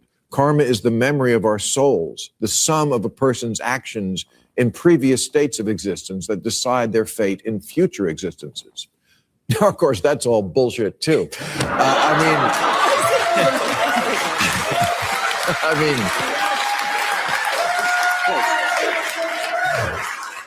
mean, reincarnation, really? If that was real, wouldn't we have some evidence by now? A raccoon spelling out in acorns. Help me! My name is Herb Zoller, and I got trapped in this raccoon body. I have a meeting next week, and I can't show up as a raccoon. So, yeah. All right, you're what's this? Duration. This is how men hear us motion. First of all, living separately is great. I don't think you should move in with a partner beforehand, my opinion. That's fine. I wouldn't want to. So, really, why? Weird that you had that little tick and switch because it's exactly what you want, yet now it's offensive. But keep going. I want you to fight for me, you know? I'll fight anybody. I'll fight you right now. Okay, I'll beat the hell out of you. What do you want? Not that. We say men are bad with communication. Maybe it's because we always send the wrong signals. This is how men hear us most of the time, ladies, and it's not an exaggeration. First of all, living separately is great. I don't think you should move in with a partner beforehand, my opinion. That's fine. I wouldn't want to. So, really, why? Weird that you had that little tick and switch because it's exactly what you want, yet now it's offensive. But keep going. I want you to fight for me, you know? I'll fight anybody. I'll fight you right now. Okay, I'll beat the hell out of you. What do you want? Not that. We say men are bad with communication. Yes, we are. It doesn't make any sense. ESA platform says you work as much as you are able and no more than needed. If that was any closer to Karl Marx's dictum, from each according to his abilities to each according to his needs, they'd be sued for plagiarism.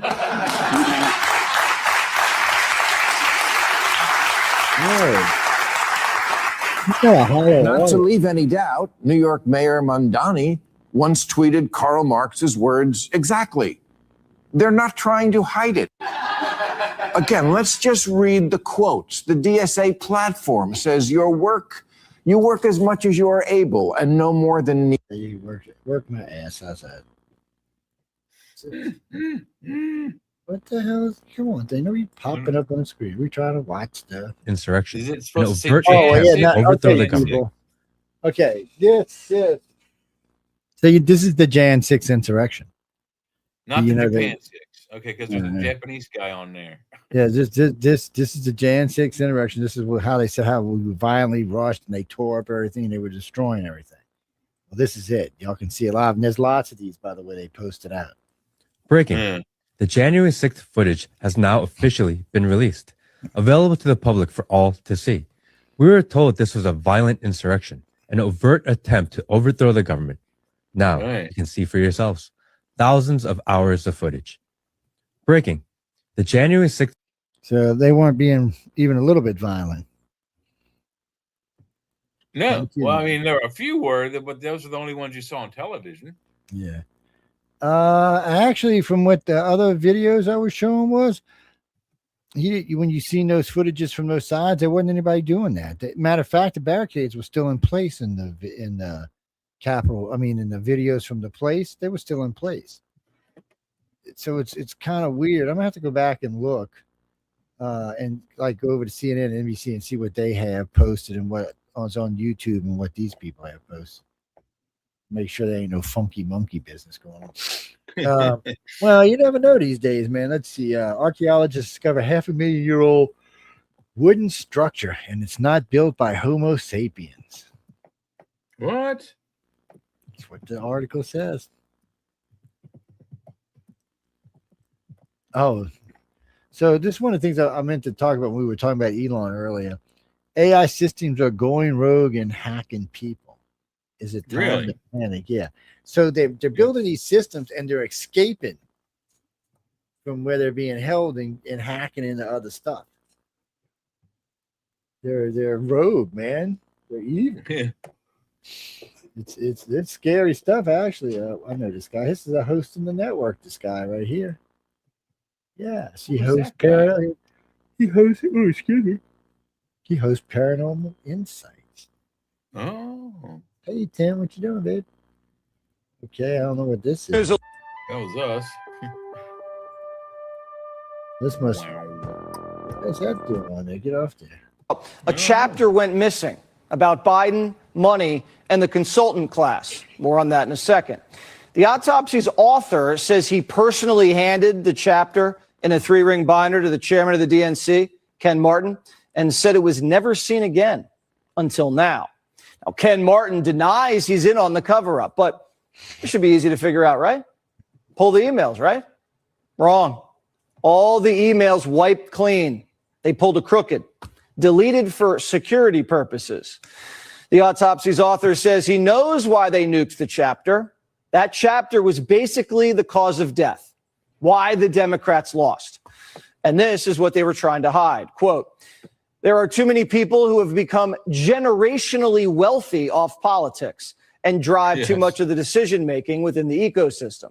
The people in the room at the highest levels of 24 decision-making misunderstood the mood and practicalities facing everyday America. The secret chapter also says the Democrat politicians got so rich that they lost touch too. Inflation, border, crime, they didn't care. Doesn't affect them. Nope. The secret chapter also said they knew Biden was going to lose, but they were too busy getting paid to notice. So they covered it up. And now they're covering up the cover-up.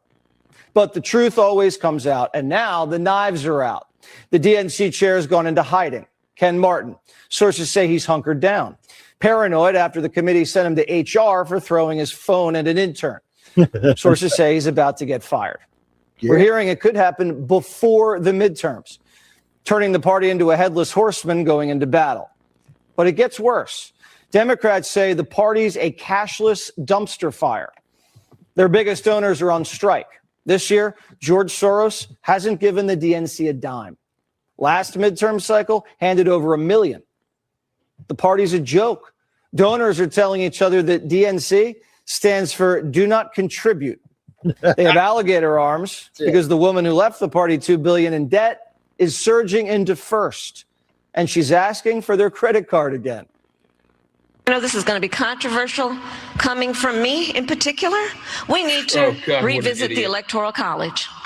We need to revisit the point of expanding the court to 13 justices like we have 13 district courts.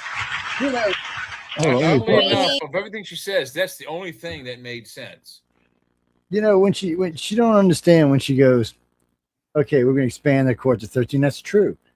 Do you really think that the Republicans are going to let you have 5 seats? No. They might give you half and half to say, okay, we can add 4 seats. You get 2, we get 2. But we're not going to just give you 5 seats. That'll never happen. So I don't even know why they say that. They would have to have a 70% control of Congress to do that. Yeah. That ain't good. And it's great. It's going right now. They'd be lucky to have any control. Need to revisit, if they so want, statehood for Puerto Rico and D.C. The rich consultants are soothing donors. Quote, I call it the Kamala mirage. Her name does not come up. She's not part of people's calculus for 28, whether she runs or not. But what's not a mirage? This commie wave. The flavor of the month is leaving a bad taste. Could you ever support a self-described socialist candidate? No. No way. My God, no. And even if they have some good ideas? I support the good ideas, but how could you support some of the crazy stuff they're for? Have you seen their platform? They're for dismantling everything that we know. No police, no this, no this, no that. Mm-hmm. Are you crazy? The commie wave's bad for business. The party elders know it, and so do the donors. The Cajun's done raging. He's just giving up. Oh, yeah. It may be that the two-party system is just going to be under tremendous stress here in the coming months. And I can't sit here and tell you for certain how this is going to turn out. But the one thing I can tell you for certain, Hassan Piper and James Carville are not going to be in the same political party. One of us is going to leave. It might even be me. The commie wave's crashing and fracturing the party. Even Bill Maher's flirting with MAGA. It's so funny. So many liberals themselves every time Trump puts gold on something in the Oval Office. Oh, it's historic. And the separation of powers isn't? Get your head out of your ass. I would vote for Sarah Palin before this. These communists want to abolish the Supreme Court, the Senate, and the presidency, but really, they're abolishing turnout. I've been a Democrat my whole life. This past primary in Ohio, I went and asked for the Republican ballot, which makes me a Republican now. There's many reasons for that. This Democratic Socialist movement, this chicken has been coming home to roost for a long, long time. Ohio, that's the Rust Belt. And tomorrow, the revolution has a big test there. Super Commie Tuesday. The establishment's wetting the bed. Don the John, the guy who wants to unionize prostitutes and ban police chases, he's on the ballot in Michigan. And Shree's on the streets on his knees. I'm asking for your vote so I can continue fighting the Trump administration, continue fighting their corruption and their lawlessness. Shree's so desperate he's dancing. Look at that. Dancing with any grandma who'll take his hand. The big buzz is about the other commie race in the Wolverine state, Abdul. The old timers are already writing their own autopsy. Listen. Let's take in Michigan. Now, Al-Said is highly competent, but he's way left. I see challenges from the, quote, progressive left, unquote. And these people are too hard-headed to know that they're not popular. People don't like them. Abdul, not listening. You were down 46 points with black primary voters. I know you're going to tell me you don't chase polls, you chase voters, but that is a significant gap. What explains that gap to you? I'll just note that poll is brought to you by the same exact pollster who did this last poll. even in those polls, our polling shows that we're neck and neck in the black community. Abdul's got a problem. Blacks don't like him. So he's been hitting up black churches, cookouts, just hoping for some sizzle. But he made a big mistake. One black voter last week got in his face. Quote, "I'm a big pro-Obama person, and you're dogging his wife." Abdul went after Michelle, blasted her school lunch program. So now there's beef. Even Clyburn doesn't like this guy. Told blacks, vote for Haley, the white girl. The other big race in the Rust Belt, Wisconsin governor. Democrats are stuck with this woman, Francesca Hong. She thinks tipping's racist. Our industry really did come from it, and kind of is rooted in white supremacy, that tipping in itself.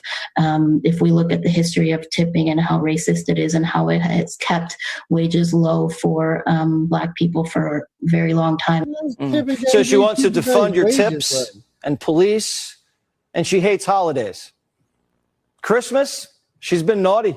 Quote, IT bro who was working on our computer remotely changed the background theme to snow and Christmas trees. I feel slightly attacked. Valentine's Day? Awful. I miss working in a restaurant every day, except on V-Day, as if we weren't invisible enough to those who don't recognize the emotional and physical labor of service work. The worst of humanity comes out from folks celebrating on another day. Capitalism tells you how to show love. Is Hong married? Divorced. She also hates 4th of July. I do not enjoy fireworks.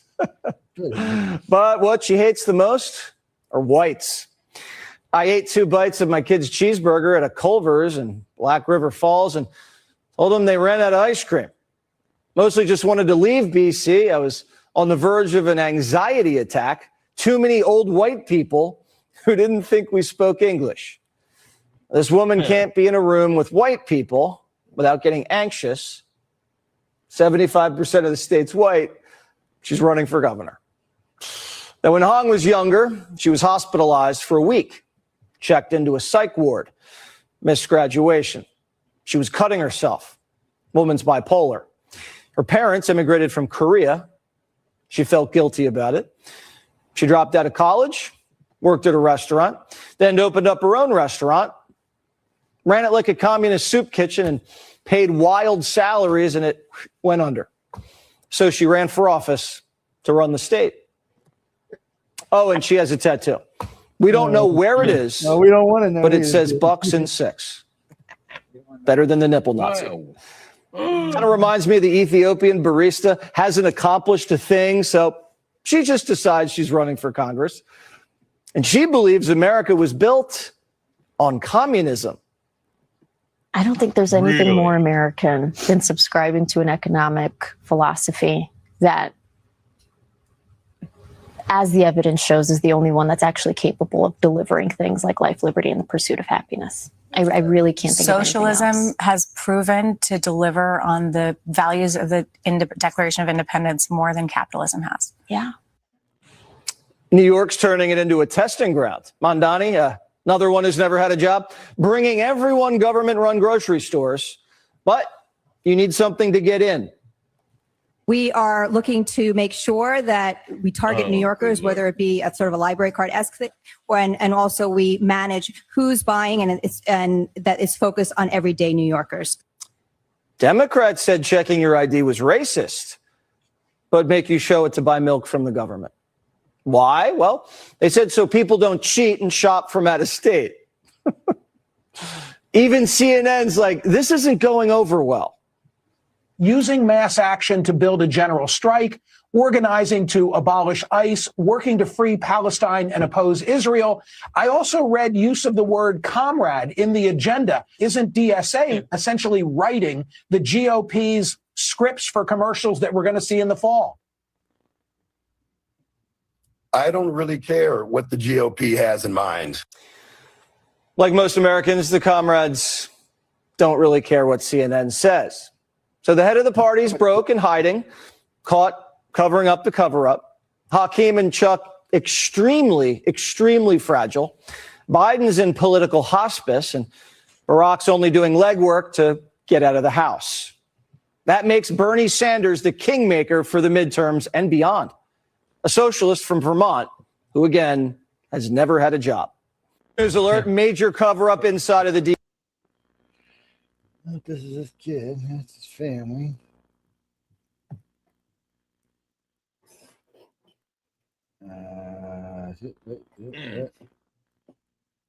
Stay away from America.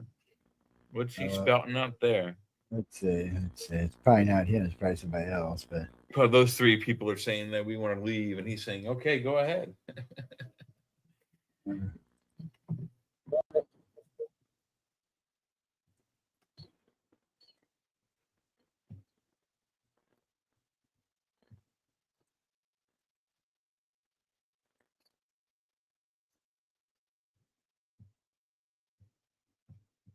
Your fleet.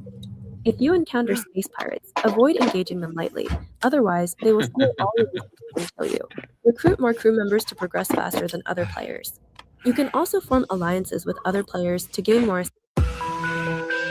Just like there's a long list of liberal celebrities who swear they'll go if a Republican is elected, and no one ever does. Miley Cyrus once said, "I am moving if Trump is my president. I don't say things I don't mean." Here she is looking miserable, having to endure America at the Grammys last Sunday.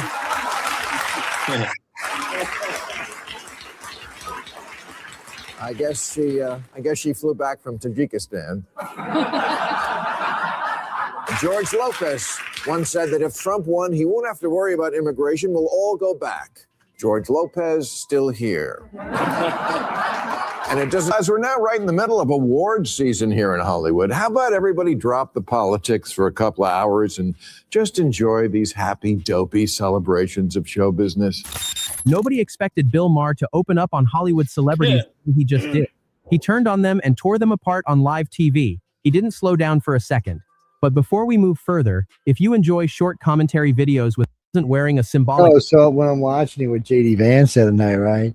He's talking about how he does this other show where he smokes weed. J.D. said, well, look, I'll come on here, but I ain't smoking no weed. I ain't ruining my career for no weed. But he told me he'd come on with him. So he's going to go hang out with him on the show, yeah. And somebody else agreed to go with him, too. It's kind of funny, but... Oh, what is this? Let's come up on the screen. Huh? Wow. The Tron plane? Oh, wait, hold on. This is supposed to be the X-44 New technologies are pushing the boundaries anti- of what's possible, This is the Manta. rapidly replacing traditional methods. Advanced fighter jets, with their speed, precision, and unpredictability, are reshaping war strategies and becoming the Rabbit Manta was a secret aircraft design from the late 1990s, which stands for Multi-Axis No-Tail Aircraft. What made this design special is that it has no rear stabilizers, none of those vertical or horizontal surfaces that are normally seen at the back of planes. Instead, it controls its movement by changing the direction of its engine thrust. Think of it like this. Regular planes use flaps on their tails to turn and point up or down. The X-44 would skip all that and just redirect where the engines were pushing. The design is not completely new. They based it on the F-22 Raptor fighter jet, but stretched the wing into a triangle shape and got rid of all tail revolutionary surfaces. that F-22 was. In the wake of World War II, NASA and the Air Force launched an ambitious vision, a revolutionary aircraft unlike anything seen before. Engineers debated whether to test their innovative technologies on the sophisticated F-22 Raptor or the battle-proven F-15 fighter before advancing to a full X-44 prototype. With test flights targeted for 2007, the project was to develop America's aerospace legacy as quickly as possible. The engineers were not just interested in creating one experimental aircraft, they wanted to push the boundaries of flight technology, and this ambition caught the attention of the government and contractors who funded the initial research. Flight. It's sleek. If you sit on the toilet, bear down, and barely anything comes out. You don't have constipation, you have poop paralysis. And the difference between the two is everything. It's why Streamlined shape follows the area rule, with the majority of the body positioned ahead of the wings, reducing drag at supersonic speeds. To maintain stealth, weapons are stored internally within the body, keeping them concealed from radar detection. It also features retractable landing gear and a tail hook for emergency landings, enhancing its versatility in various flight conditions. To stay safe, the aircraft has systems to put out fires and prevent fuel tank explosions. The engines sit close together at the back. They have rectangular nozzles that can tilt up or down by 20 degrees to help control the plane. These nozzles work with the flight controls and management system. Each engine has 2 separate digital control systems from Hamilton Standard and can produce up to 35,000 pounds of thrust each. The Manta's power-to-weight ratio at normal fighting weight is almost 1-to-1 in standard power and 1.25 with afterburners on. Its fixed air intakes sit on the shoulders of the plane, offset from the front body to avoid turbulent air and create angled shock waves with their upper inside corners, which helps maintain good air pressure and efficient airflow at an aspect ratio of 2.36. The aircraft utilizes the National Advisory Committee for Aeronautics 6 Series airfoil design for optimal performance. It is rumored that the aircraft is powered by twin Pratt and Whitney augmented turbofans, each reportedly generating 26,000 pounds of thrust in dry operation, I can't tell you how many with unconfirmed claims of thrust increasing to 35,000 pounds when the afterburner is engaged. Sources suggest these specifications represent the engine's potential performance, though precise details remain veiled in speculation. At maximum takeoff, the aircraft weighs 83,500 pounds. Its internal fuel capacity is 18,000 pounds, expandable to 26,000 pounds, using 2 600-gallon external tanks. A critical ground proximity warning system was integrated to automatically prevent controlled flight into terrain, enhancing the aircraft's safety by alerting or automatically correcting potential ground collision scenarios. The Manta's cockpit setup remains largely under wraps. What analysts do know is that it uses digital displays instead of traditional dials. A black and white display sits at eye level, showing critical flight information with several color screens below it. The pilot flies using a stick that responds to pressure and 2 throttle controls. Military officials reportedly considered adding voice controls at one point, but dropped the idea as too risky. The exact dimensions of the canopy aren't widely known, though insiders suggest it needed redesign after falling short of durability requirements in early testing. Most technical specifications about the cockpit layout and systems remain classified, with only basic details released of actions, outpacing the more traditional flight controls of its predecessors. Weaponry is another area where the X-44 shines. The F-22 and F-35 both carry an impressive array of missiles and precision-guided munitions, but the X-44 goes a step further. With hypersonic missiles capable of traveling at 2,850 miles per hour, the X-44 is designed to strike targets with pinpoint accuracy from incredible distances. These missiles are faster than most air defenses can react to, making them nearly impossible to intercept. Nearly. The financial investment would be substantial, not just in terms of the initial purchase, but also in ongoing operational costs like fuel. So then I guess we skipped over the anti-gravity part. Yeah.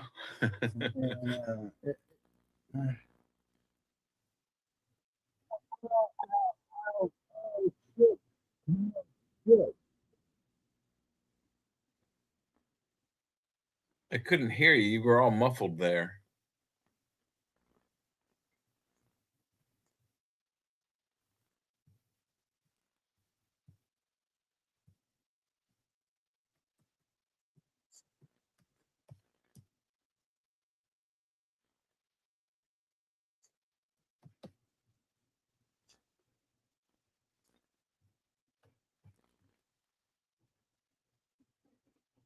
Are you there?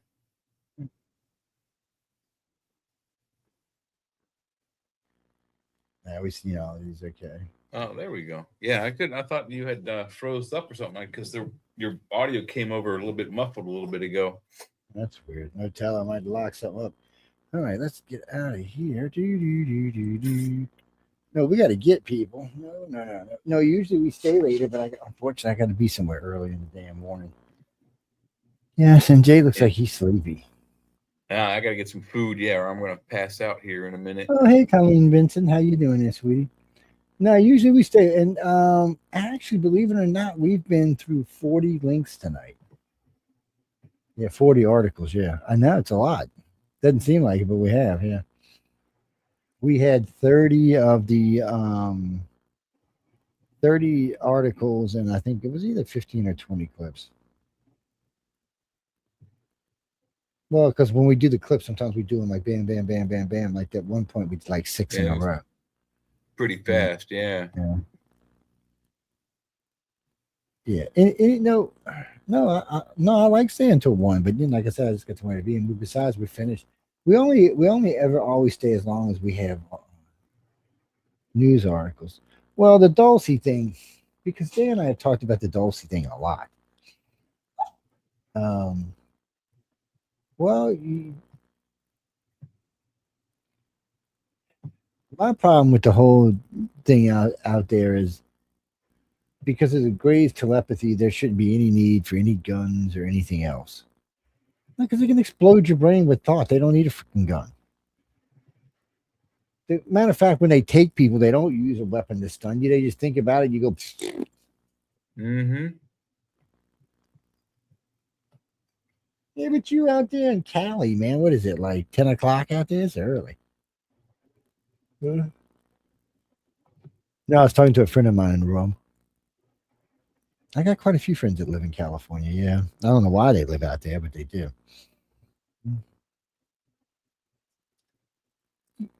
You mean as a place? I don't have anything against California. I've been to LA, I've been to San Francisco, I've been to San Diego. I was stationed in San Diego too, so I like San Diego. And LA is fun. I mean, I don't have any problems. I enjoy myself. I'm usually just there visiting with friends anyway, so I mean. No, I get out the hotel. We'll go. Actually, I have still not eaten an In-N-Out burger. I have been going to California since 1980, and I have still not eaten an In-N-Out burger. I've had it. I don't think you're missing anything. I wasn't. I think it's overrated, really. Yeah, somebody else told me that. Well, because it's just the way it works out. I just never seem to be around there. Like in the last 2 years when we were leaving the gala event, they had them out back because they get them for the staff, and they feed the staff while they're breaking down the place. And they have to break down everything and get it completely taken apart for, I guess, because somebody else is coming in for the weekend. Well, they used to do it on Friday, but now they do it on Thursday. I have no idea why. Better price, I would imagine. It's the Tagley Center, yeah. You can go on the Writers of the Future, writersofthefuture.com website, or you can go on our YouTube page and just type in Writers of the Future Gala event, or just type in Writers of the Future Gala. Here, let me show you. I might even have a picture. Let me see if I got one on here. Oh, I don't know if I got one on this computer or not. Let's see. Let me see. Image file. What's up? Oh, we don't get off till 1, baby. We don't get off till 1. Take your animals out of here, woman. My woman's in there giving me stuff about them damn dogs. Jack. Let me see, man. Hold on. I'll show y'all. All right. Okay, that's Writers of the Future. That's a gala event. That's the Tagley Center in Los Angeles. Yes, that's my sexy, beautiful self right there. Look at the women, man. Look. See, they're surrounding me, man. Surrounding. That's how you know I'm a Hollywood star, man. I mean, look at that. That's 7 of them, man. Come on, 6 of them. Sorry. And this chick here in the blue is an astronaut. Not just an astronaut, mission commander, and a specialist in photography. So she has such a big specialty in photography that it was easier to train her to be an astronaut than to train one of the astronauts to do what she does. She's from one of the Scandinavian country, Norway. I think she's the first Norwegian astronaut and the first commander. I don't know if she's the first female commander for SpaceX. I'd have to look and see. Oh, no, she's a blast to talk to. The guy with the beard over here, he's got 2 PhDs. Me and the one in the red both have bachelors, and most everybody there had some kind of thing. Just this strange girl here in the middle staring out. That's Emily Goodwin. She's the one that set up all this stuff behind us, by the way. She's John Goodwin's wife. She's also the woman who takes care of the gala event. John, the guy with the orange tie, he is the president of Galaxy Press. These two ladies, I don't know. I know her. She's one of my favorites. But this was a new. I meet somebody new at every event. And this, of course, is her husband over here, this gentleman right here. And, of course, let's not forget this sexy bastard right here. And, I mean, he's sexy. What can I say? You know, when you're sexy, man, you're sexy. Oh, no. So it's always a great event. No, they got pictures. This is my 8th time with them. My 8th year. I'm going to try to make it this year. I have this thing, trigeminal neuralgia, that hits me every so often. And it happens every 18 or 20 months. And it might just happen to be that time of year. Now I can't do nothing when that's going on. It's 3 months of just pain and pain. It's just horrible, people. I wouldn't wish it on bad people. But anyway, we got to get out of here. So I want to thank again for everyone for tuning in to United Public Radio and the news on the flip side. Any moans, groans, bitches, or complaints you can write to, what is it? UPRN Radio on Gmail. Michelle DeRoche, yes. Yes, I give y'all the email now so y'all can write to it. UPRN Radio at gmail.com. And address it to Michelle DeRoche, because if not, I'll get it and I'll just give you the bird finger. So, yeah, I'll send you an emoji bird finger. Yeah, I will. Or a live video. Yeah, you never know. You might just get, Bing, bing. Yeah, so, with a double. It's, no, tomorrow's Arthur's Quill. Yeah, it comes on at 3:00. I'll be here. Yeah, come by and check it out. Usually I wear a tie, but I've been having a acid reflux problem, so I don't like my throat being all bound up. Whenever the doctors fix it, they fix it. Yeah, Glenn. Anyway, we got to go. Tomorrow on the chat, it's going to be kind of an insane show. It's more like the gathering of the insane. So, but we might get into some deep, dark alien secret stuff in the middle of the show. You never know. But I've been hungry a lot lately too, so you never know. I might decide to get into a steak or something. Anyway, you just never know. You just never know where the fuck we're gonna go. No, Sean's not with us tomorrow. He has a hot date. Yes, I know. I tried to tell him date on his own fucking time, but he don't listen to me. No. Yeah. You know. Well, I mean, who you rather hang out with, your date or Jay and I? I mean, come on. I think it's Jay and I too, but hey, that's but he don't feel.